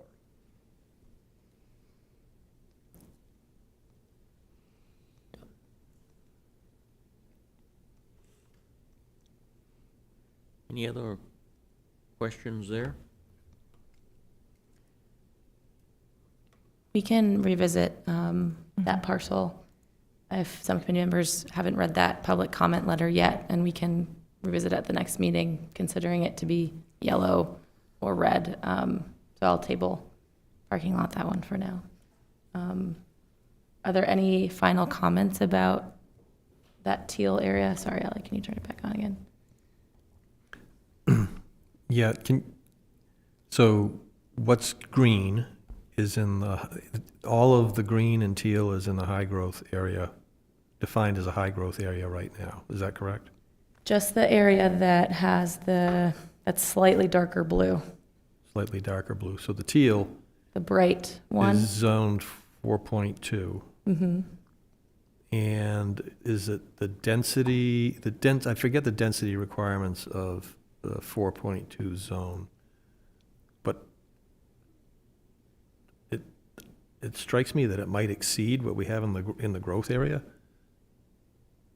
So 4.2 doesn't have any, there are no density requirements in the form-based code. It's whatever you can fit in there. So I don't think when these 4.2 and 4.2B zones were rolled out, there was any real discussion about infrastructure and how this would work. So I think here what we're saying is in the darker blue, it has water and sewer access. And these places today that are in the growth zone would be in yellow, which would be a medium density, which might not actually be a significant change from what's there today.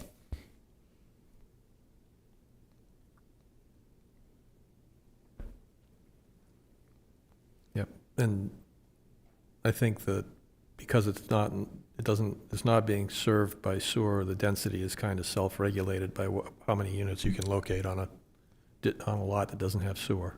Okay. We will keep that in yellow. Any other areas in this Taylor Pond watershed, we will clip this to all of the parcel boundaries that the Lake Auburn watershed touches. I know that's a bit of a jagged edge in your current map now, but we will put that to parcel boundaries. Are there any other thoughts or changes for these areas? So I have a couple thoughts about that area. So I can't remember who raised this at the last meeting, but there was a discussion about the west side of Hotel Road. And if we apply this same principle, some of these lots that are in red today on the east side of the, go up further, Ally.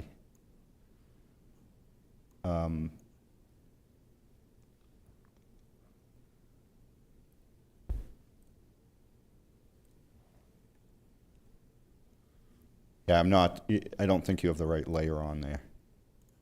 This is the Taylor Pond watershed.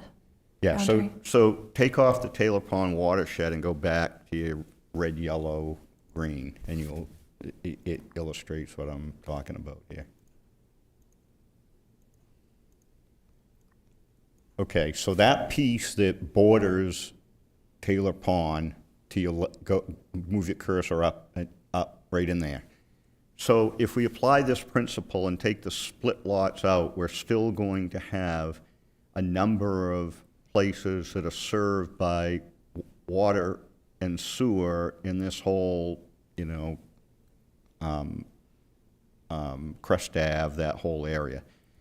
Some of these roads are dirt, and this area has water and sewer as environmental remediation.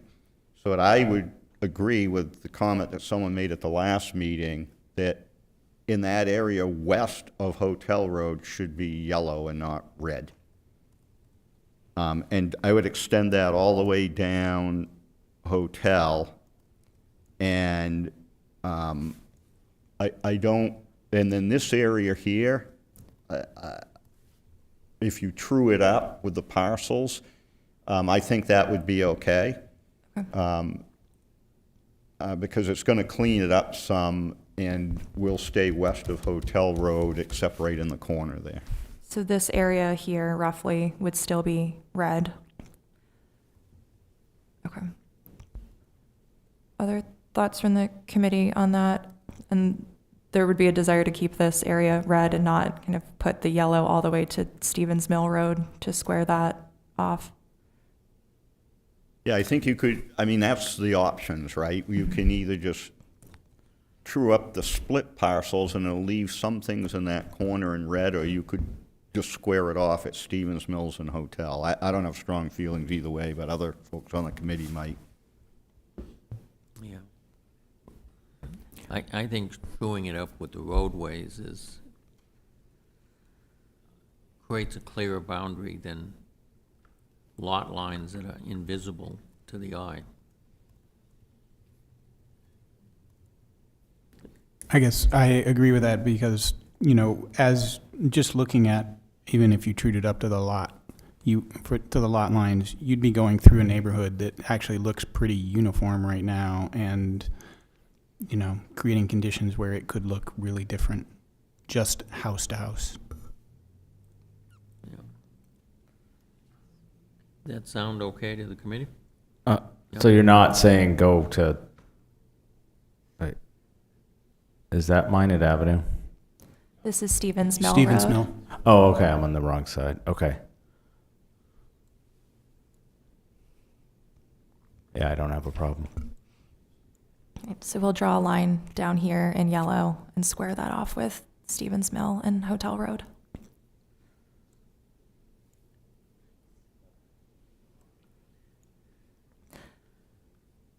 All right, I'm noticing here that it's about 7 or 8 minutes to 8. We'd look to adjourn at 8.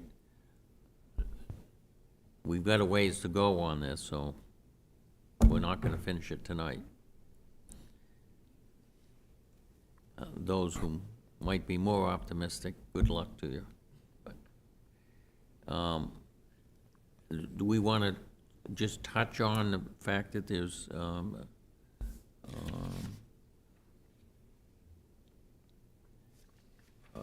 next land use categories? That's on the agenda, and it talks about the categories. We're not going to delve into any of those, but it's something that you should have on your radar screen to be looking at. Yeah. So, John, I would suggest we ask the east side of this whole red blob's a river, not going to change it. I would ask that we see if the committee wants to keep going, because otherwise we're going to be on the same topic a month from now. And we're not, then it's going to be another month after that before we get to the yellow and, you know, the medium and low growth, so. And it kind of feels like every time we've talked about this, we've talked about the same parcels. You know, I mean, we haven't really explored any new territory in the last couple months. I guess as it stands with the way that, with the handful of changes to square off the watershed parcel boundaries and the handful of small other changes that we've noted here, there's one other area based on the last meeting for discussion, and it was down here. If we want to move there, and then I think we can pause at that point to see if the committee is comfortable with the boundary, the full boundary of the growth area as it is. Again, this is a draft that will go to the community, and this is not the last time we will talk about this as a committee. Mayor Harmon. So, picking up on the suggestion, how much longer would the committee like to go? I was going to suggest that we try and get through the maps and then forego the land use categories. If we can do that, it's worth a try. Well, we still got yellow to do too, so it's not just the red here. I mean, I would be comfortable seeing where we're at 8:15, and you know, at the very least, get through the reds, the red zone, and see. I'm happy to stay for a few extra to do that too. Okay.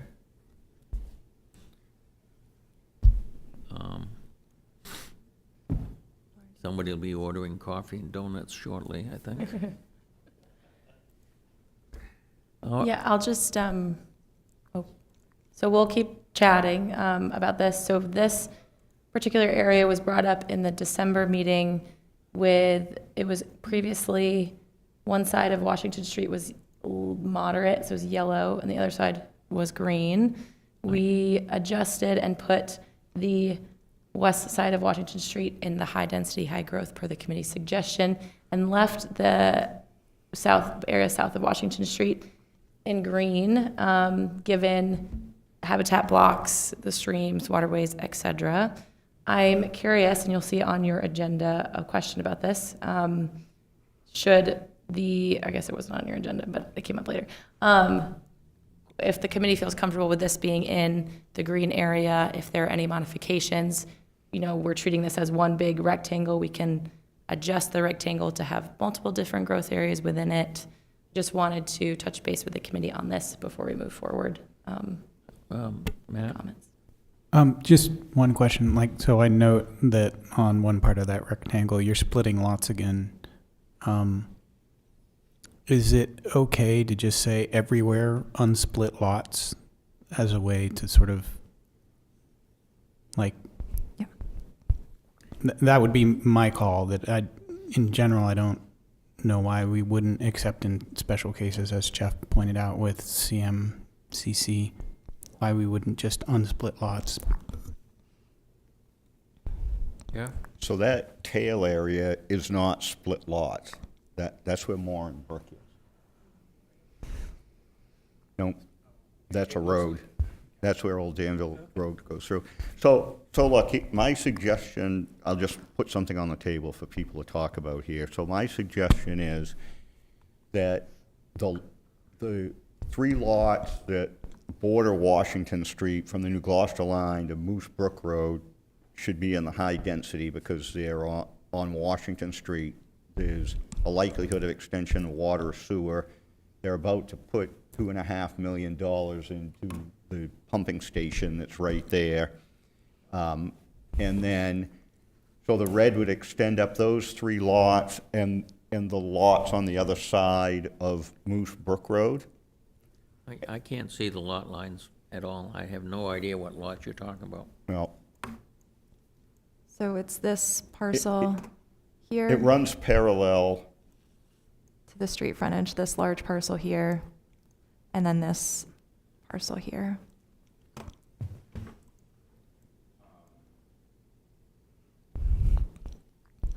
So zoom back out. So the piece above Moose Brook Road, right in there, that borders the high growth, that whole piece, all the way down to Moose Brook Road and to your right until you come, that whole piece to be high growth.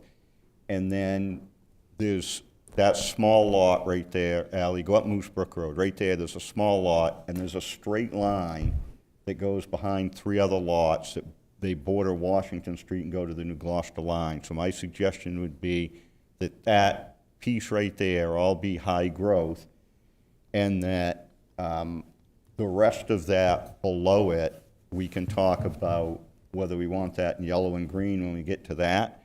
And I would exclude where the narrow, from Moose Brook Road up to where the narrow piece is there, that we take that out of the red. That's in red today, not because there's water and sewer, it's because it's in the industrial zone. But it's in the industrial zone because there was a pre-existing business there at the time they did the mapping, right? So you're talking about this full. Yeah, my area suggestion here. would be we adjust the red along Washington Street and up to Moose Brook Road, square that off, and take this tail piece that sticks down out of the high growth, and then when we get to, yeah, that's fine, but there's nothing to prevent existing business from operating in any zone, right? And there's nothing to prevent it from continuing to be an industrial zone in a moderate growth area, right, for industrial. We're not going to be putting residential there. So, the question is, okay, Moore and Brick's there, but if Moore and Brick tomorrow decides I don't want to build bricks, do you want a TAM brands being built there, sandwiched in between these other areas? Probably not. So anyways, that's my thought, and see what the committee thinks. Thoughts? Okay, down this side. Right. I'd be okay with that in light of the expansion of sewer, infrastructure there. Moose Brook, and there's some environmental issues which might make the east side a little more difficult to develop. But if there's going to be sewer there and the frontage on Washington Street, I think those sort of make sense to put in, those front lots, with lots with frontage along Washington. Other comments? Dana? I guess my comment is just going to be that, some of those parcels are in the ag zone right now, and just moving them from the ag zone to high growth is, it's quite a change, so I fought tooth and nail to keep some of these things in the ag zone in the last comprehensive plan committee. And I think a parcel that's directly on Washington Street, there's a pretty good case to move it out of ag zone into high growth. But I think we need to be very careful about anything else we move out of the ag zone. Yeah, so my comment would be, I understand the point, but all these things along Washington Street, there's no substantive agricultural activity going on there, and there hasn't been for years and years. Somebody comes and mows the field, and the question to me is, if we want... That's the agriculture and resource protection zone, so there's a lot of resources being protected there. So the substantive agreement does just not hold water. I fought with the last mayor about this, and I'll fight with you about it if I need to. Yeah, so the question that I have is, if we're going to have development in the Exit 75 area, are we going to have on one of the major thoroughfares in the city, ag zone that doesn't get used for agricultural or natural resource protection purposes? There's nothing in the AGRP zone about protection of natural resources. That's a misnomer. The AGRP zone has agricultural and the natural resources uses are not about protecting a particular resource. Rick? I guess I understand where you're coming from, Dana. I'm for protecting agricultural land that's of great, significant value, good soils, etc. But I was on the planning board when we looked at some of those sites along Washington Street for Moore and Brick to do an expansion of their clay mining operation because the soil is clay. So it's not good farmland. We do have good farmland that we should protect. This is not that.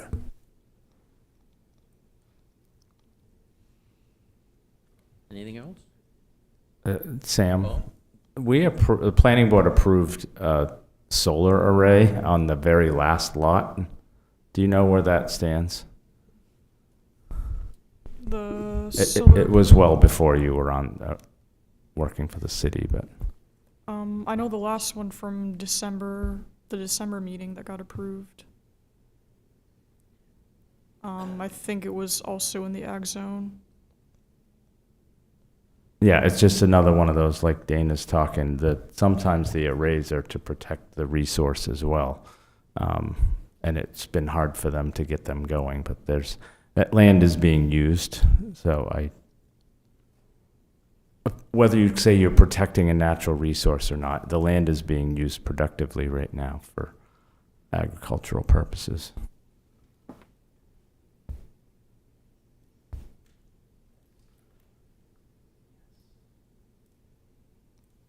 So we can bring a version to the next meeting that addresses Mayor Harmon's edits as well, and we can discuss those and see which one feels more comfortable, a variation of red, yellow, and green for this area. Tim?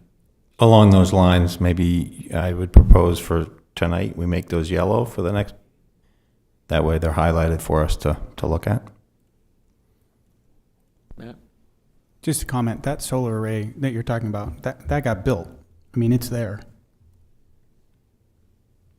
The one in the Auburn side? Okay. A quick question.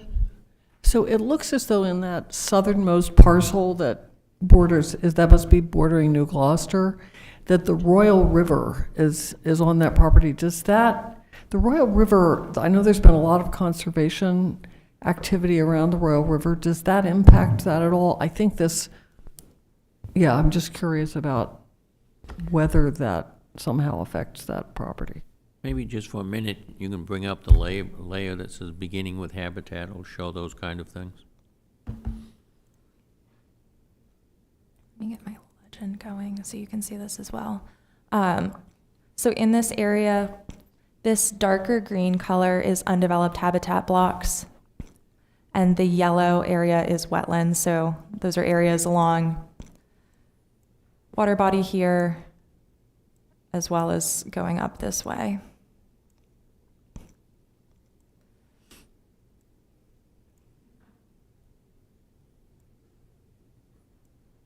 Jeff?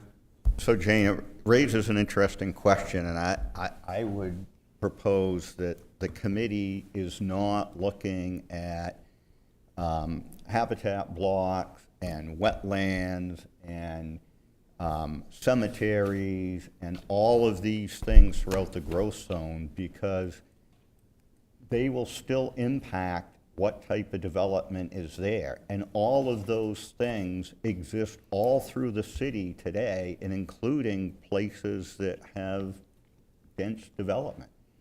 So regardless of, we're not saying you can't have development in any of these zones, it's just the extent of the development.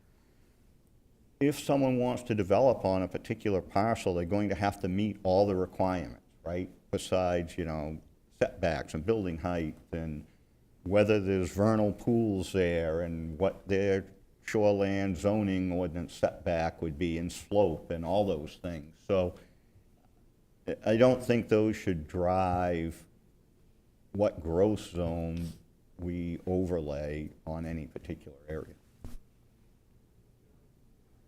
Rick? I think Jane raised a good point about Royal River, and I'm thinking, you know, this is kind of like along the Androscoggin River. There's areas of land that are right adjacent to the river that are between the road and the river that really can't be used for much.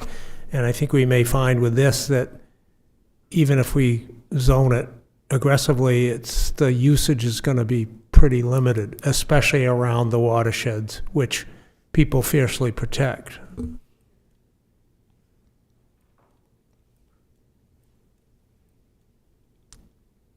So what is our pleasure for this section we've been discussing? For moving the discussion forward, I kind of agree with Jeff's suggestion that started this whole conversation. High density? I'm sorry. Well, we're switching both ways. We're putting some of it in high density, and we're taking some of it out. So just to reiterate kind of what I have for our understanding for the next time. So there's these 3 parcels here for, I guess, that follow Washington Street to Moose Brook Road. And then these parcels up here that also front Washington Street would be turned red. And all the way down Mouse Brook Road to where this red is today. And then this industrial parcel here, the purple is zoned industrial today, would be. And that little piece to the left. And these pieces here would be yellow or green. Well, you can put them, it doesn't matter. Yellow probably will show the change that you made, because we're going to have to talk about all the yellow and decide, you know, where yellow and green should be. Okay, then we will turn those yellow. All right, moving us along this boundary here up to follow the I-95 corridor all the way across to the Androscoggin River. Any final thoughts? This is our last boundary line here on this section for the high growth area.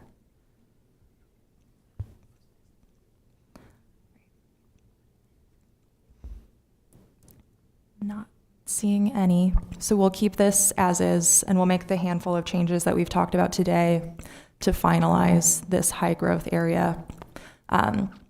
Again, not the final time, but this would be the high growth version that would go to the community for engagement and input to come back to this group to finalize. Well, unless we reconsider any of it, yes, because we haven't finished the whole map yet. Jeff? I would raise one other question. So I noticed there was a discussion of Fletcher Road and Foster Road last time, and they got moved into the red. And I don't recall that we decided to do that. My recollection about Fletcher Road was that water and sewer wasn't practicable there because of the terrain, and it's way past water and sewer. It's not a place, if we go by our principles, it's 200 feet away, or a place where we're actively trying to extend water and sewer. That isn't in either of those areas, Foster Road or Fletcher Road. Yeah. I had noted that area as well as not having the infrastructure that would necessarily support high growth in that area. Mr. Chair, are we talking about the section of Fletcher Road that in our last meeting I think had been yellow, and that's somewhere in that space is the dairy farm? Is it south of Fletcher Road that we thought potentially could be increased? Is that what you're referring to, Jeff? Yeah, I think the length of Fletcher Road, I can't recall what it is today. I think some of it is in the no-growth zone currently, but the issue there is that the west side, a lot of that is in a floodplain, and there's no concept of putting water and sewer out Fletcher Road. So, I mean, it could be in the yellow, but I wouldn't think that would be in red because it's way off from what we've been talking about doing.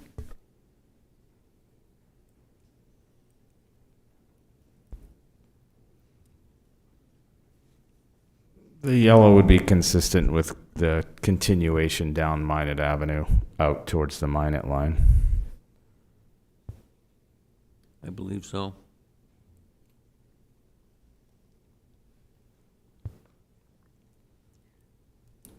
And John, the other point was down by the New Gloucester line on Foster Road. So somehow, when we were doing the industrial zones, I think we pulled Foster Road into that.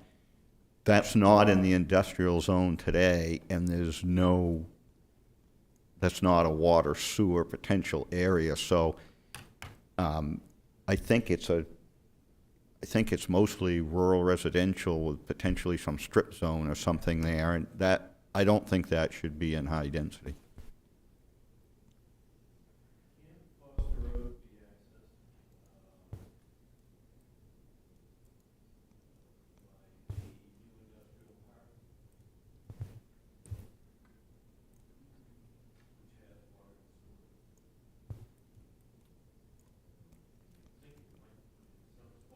Yeah.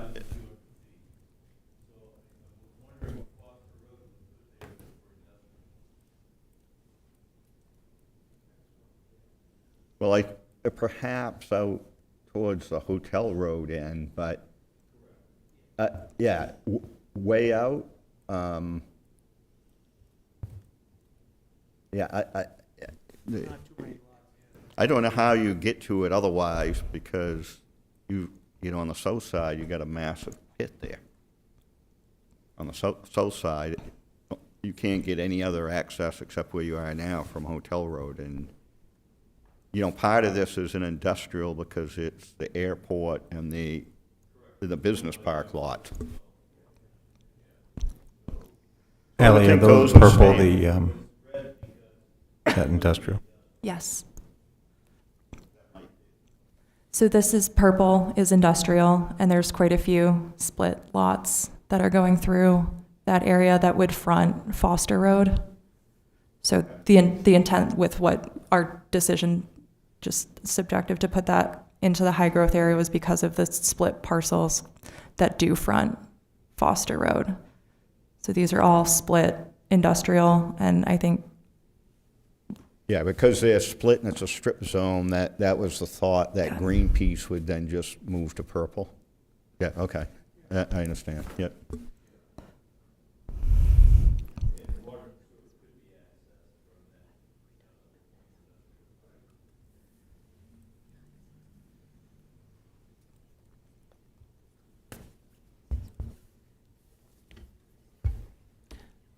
Any other areas that we want to look at?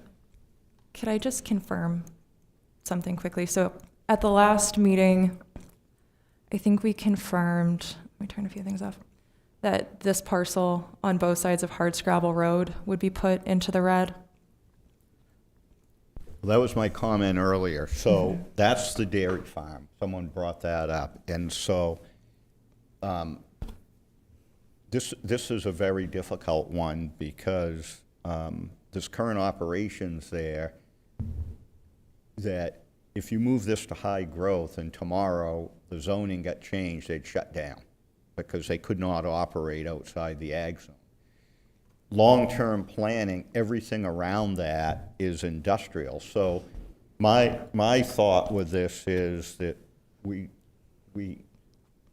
have to have a further discussion here about whether the city would adopt the Title VII rules related to agricultural land that gives them a tax advantage similar to our ag zone, in which case then we might, for long-term planning, make it high density so it could be industrial and protect this operation. But if we're not going to adopt the Title VII rules, then we should leave it as it is. We'll flag that, and then I think north of Little Androscoggin here, we'll revert back to yellow. I think that was a misunderstanding on our end, so we will change this area here back to the yellow. Yeah, and because it is unknown whether Title VII was going to be adopted, there should be a note perhaps indicating that if it's not adopted, it would remain in the agricultural resource protection. I think that's a really good question about the construction of the comp plan, whichever way we leave it, since any action taken for zoning or development can be adverse to the comp plan, we need to include the protective language in there that makes it clear what the committee's thought is in that area. And we'll have policies similar to what we had for other categories for future land use, and we can tie specifically parcels in the agriculture zone if the city pursues and adopts Title VII would be subject to those changes. Otherwise, they would be maintained as is. Is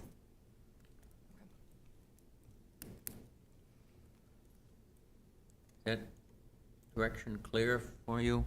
Yes. Ally?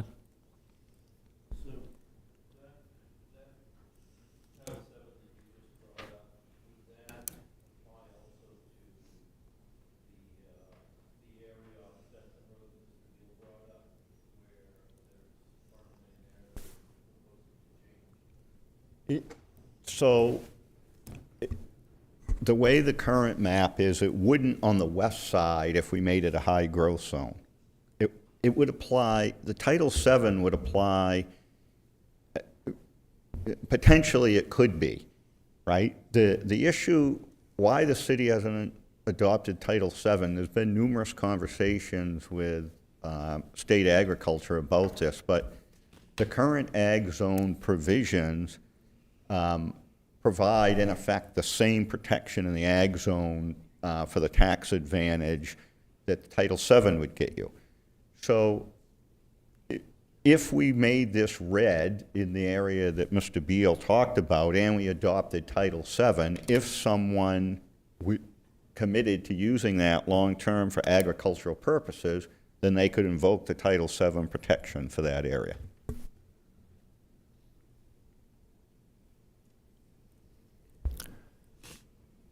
Mr. Chair, one other additional thought related to the section down by Fletcher Road, and it's in the spirit of what we decided up around Taylor Pond to make borders along roads. I'm wondering, part of Merrill Road is in what will be turned back into yellow. Part of it's red, and there's kind of a piece, I don't know if that's because of the industrial zone, but would it make sense to carve out that section right there between Fletcher and Merrill, the southern edge of Merrill? It may be because it's industrial. As yellow? As yellow, yeah, just to So I think that's a good point for the west half of Merrill Road, right? The east half is industrial, and when you get by Castleboro Lane and go up the hill, it's all residential after that. So you would be splitting it in the middle of the road, but it would make sense there. And maybe that's what's already happening. Just go back to what you had yellow at the last meeting, and we'll look at it again. It's probably already lined up with that. Understood. Committee members okay with that? Okay.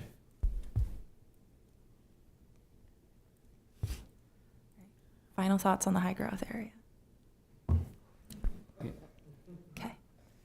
Have we looked at all of the high-density border areas? Yes. I think we have. You want to start in on a different zone, yellow?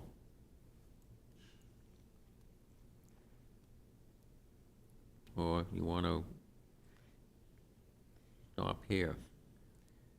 We have that one little piece up there that's, If the committee is comfortable, we could start with some of the questions on the agenda about the yellow zone and give us some guidance, and then we could have some substantial, that would help us a bit. So if I could ask until 8:30 for your time. Yeah. So, I'm sorry, say that again? I'm going to just start talking about the yellow zone to give us some guidance, general guidance. We don't have to make any final decisions on the exact boundaries of the yellow area, but I have a few larger questions that we'd like to get started on before the February meeting. No, okay, so, well, we could get a start, I suppose, and see where we end. There's this I- floating green area. I think that was kind of a stranded piece, because I think on the old I think that's the old Danville Road. I think they made a strip out there so you could do development, and they created a strip and stranded that back portion there, and maybe by default or something, they left it as ag zone. So these are all split parcels, Yeah. with the exception of maybe this one here. So the thought is to turn that all to yellow? Yeah. Yeah, I don't know how much development potential there is. Is that Washington Street, the boundary line there? That's I-95. 95, yeah, so it butts up against 95. There aren't particular roads that go into it at this point. There's certainly no water and sewer that goes into it. I'm not aware that it's agriculturally used.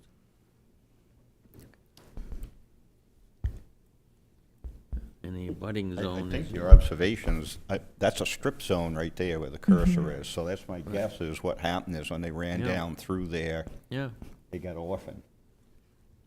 yeah. What's the value to changing that one from its current use? Just standardize land use across those parcels for implementation purposes. So similar to the other boundaries, these are all split kind of down the middle between two different boundaries. So this would standardize the intent with those parcels. We haven't looked at them yet, but there's a lot of strip zones in the city. Would that be the uniform direction for all of them? That's our next question. I think Matt was The referencing yellow's that. almost exclusively strip zone. I would be very curious to see how many acres you would be discussing taking out of the ag zone if we were going to discuss that. I don't know if this is what happened, but all of a sudden we're talking about zoning now instead of growth areas. So I'm not sure that, maybe I'm not following this correctly, but I think we're off on maybe a tangent. I mean, it's fair, but if you take something in the no growth zone and you put it in the growth zone,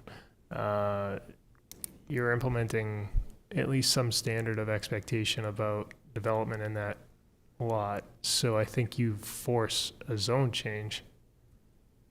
Well, I think that's right, but I don't think it necessarily, this is a little different than what we're going to talk about in the other strip zones, because they're quite long and they go a long ways along a road, and some of them have very big parcels behind them. This one is an island, and because of the strip zone today, there's no impediment in what you could develop there, because if you develop that today, you couldn't put the buildings in the part that's in the back, but you can count all that acreage towards your density, and you could just build them all up in the front. So I don't see any significant impact in this area of changing, just instead of having a strip zone, have it go all the way up to the back of the lot. So it's a two-part. It's one that it's stripped, and then it's also an island, kind of a floating green island, which an implementation would be interesting. I'm in support of it, and to make it those plots that are divided yellow, and we can come back to this and verify with the group what we think of that, but it kind of goes along with everything we've been talking about tonight, and just trying to true that up, and to me that makes sense. I'm just trying to wrap my mind around exactly where this is. I think there's a CMP corridor through one of those lots. Does anybody recall that? No. If you, I want to say it's right around where the cursor is someplace, but if you took the color off, could you see right away for a power line? Do you have any? We can come back to this and see what the parcels are looking like, the agricultural natural resources that might be on them, potential for future agricultural resource protection, potential for development, and bring it back to the committee if that would make people feel more comfortable with making a decision. Okay. The next question I had, which now based on this conversation might be a can of worms, but looking for general direction from the committee for those areas that are yellow right now going south, at that fork, the yellow area extends along the roads. What road is that? Pownell. And my question to the committee is, should those moderate growth yellow extend all the way to the city boundaries? And for the sake of the conversation, those are very large parcels, so it would be a kind of seeing how that general feelings are about that. Well, my question would be, what would be the purpose of doing that? Just for streamlining of, future planning and zoning. Right now, it stops at I don't know what the history of that was, but it's just for just streamlining those split zones further along that road. And if there's a desire for any of these to be more corridor styles in the future, street front at all. So just so everyone's following this, the left branch is Trap Road and the right branch is Pownell Road. Just so people can fix in their mind where we're talking about.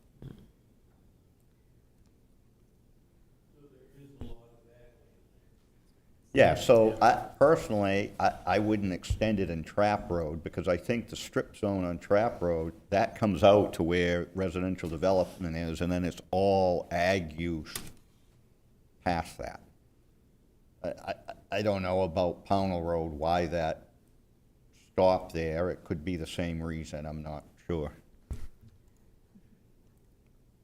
Yes, this is all ag today.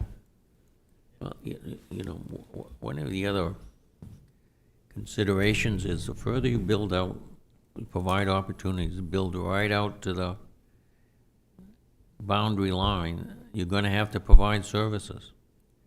And the more people that live out there are not going to wait 3 days to get plowed out. So, or have their trash picked up, or their kid taken to school.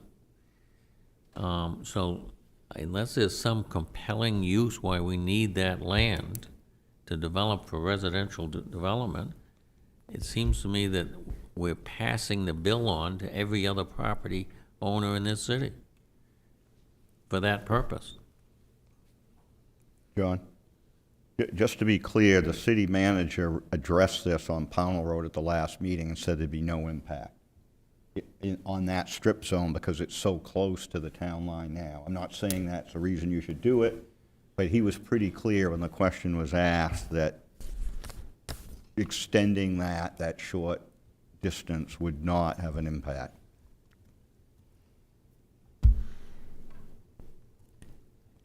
Well, every time you do it, it only leads to the next time when you're gonna say, well, it's only a little more distance now, so why don't we go back 1,000 feet off the road? Rick? Yeah, I would be disinclined to extend those just because we are spending $45 million on a combined police and fire, and we talked about South Auburn, and if there was substantial expansion of development in South Auburn, that could necessitate another fire substation. And we're, like I said, $45 million already. It's like incremental, and incremental leads to expense. Well, we've just gone through an exercise to create quite a bit of high-density growth here, with part of the objective to say, let's have that high-density growth where infrastructure exists, where the services exist, and let's encourage that to be developed and bring those keep those services within that core area.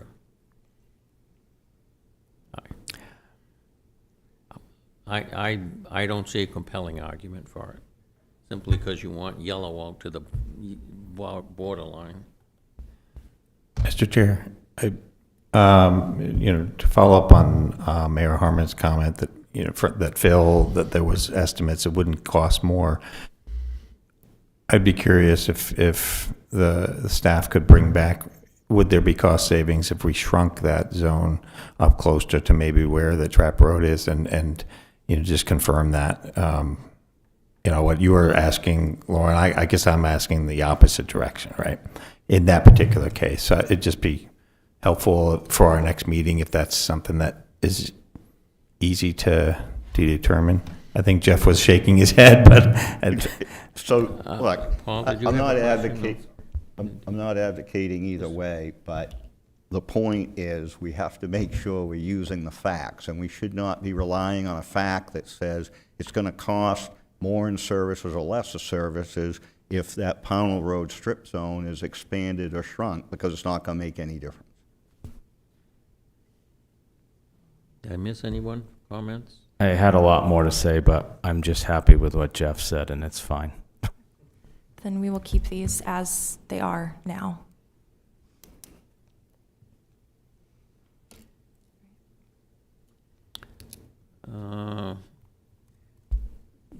Talking about little parcels of land in yellow, right where Vickery Court comes down to Route 136 Riverside Drive. Yeah. Right by the river, you can see obviously that there's moderate growth on the west side. There'd been some interest by the owners of that property, which is not very large, to be able to sell it and develop a house on it. And it's just beyond the growth area, and right across the street is moderate growth. I'm not sure there's any large agriculture. It's currently agricultural, and I don't know how valuable that piece is to remain in agricultural use. Jeff? So just some history here for the group. So Tim and Rick were on the council as well when this happened. The history of this is when the prior comp plan was done in 2010, a single owner owned all those parcels. And the single owner came to the comp plan committee and it was originally scheduled to be the same as what's in this strip zone, and said, I don't want my taxes to go up, I want this to be maintained in ag zone, and that's why it was. And it doesn't fit, and I agree with John that those pieces, right, this is right after you come under the bridge, under the Turnpike Bridge on the left on Riverside Drive, and both sides of the road going down there are in the strip zone, or what's in a moderate growth zone here, and I think those other parcels, I agree with John, should be. So just extend the yellow out to the boundary line here along the river. No.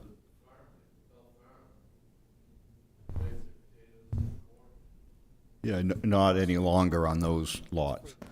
That's yeah, it's further down. Yeah.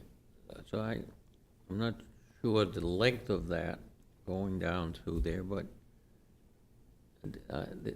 why don't you put the agricultural layer on there so we see where it's at?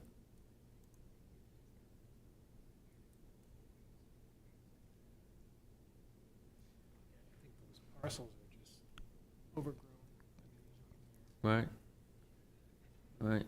So this is the ag zone here? I thought that was green. The red striped area is the ag zone itself. The green is our non-growth Yeah. or low growth area. Yeah. So that's the area that's in question. So, question, because it's in the ag zone, then the residential development, but for the production of, what is it, 50% or something like that, those prohibitions on housing Well, apply in that well, zone? there's rather strict standards that you have to demonstrate, that, let's just say for farming. Yeah. You have to show that you're a bona fide farming interest. That would be difficult. And because of the history lesson that Jeff Yeah. mentioned about maintaining it in the ag zone for the purposes of holding the landowner's property taxes down, but for that area, which looks like it would be nice for some low-density residential development, is essentially off the tax rolls. Right. Yeah, I'm okay with moving it to yellow. Committee okay with making that change? Yeah, okay. Any other areas in moderate growth that we should look at tonight?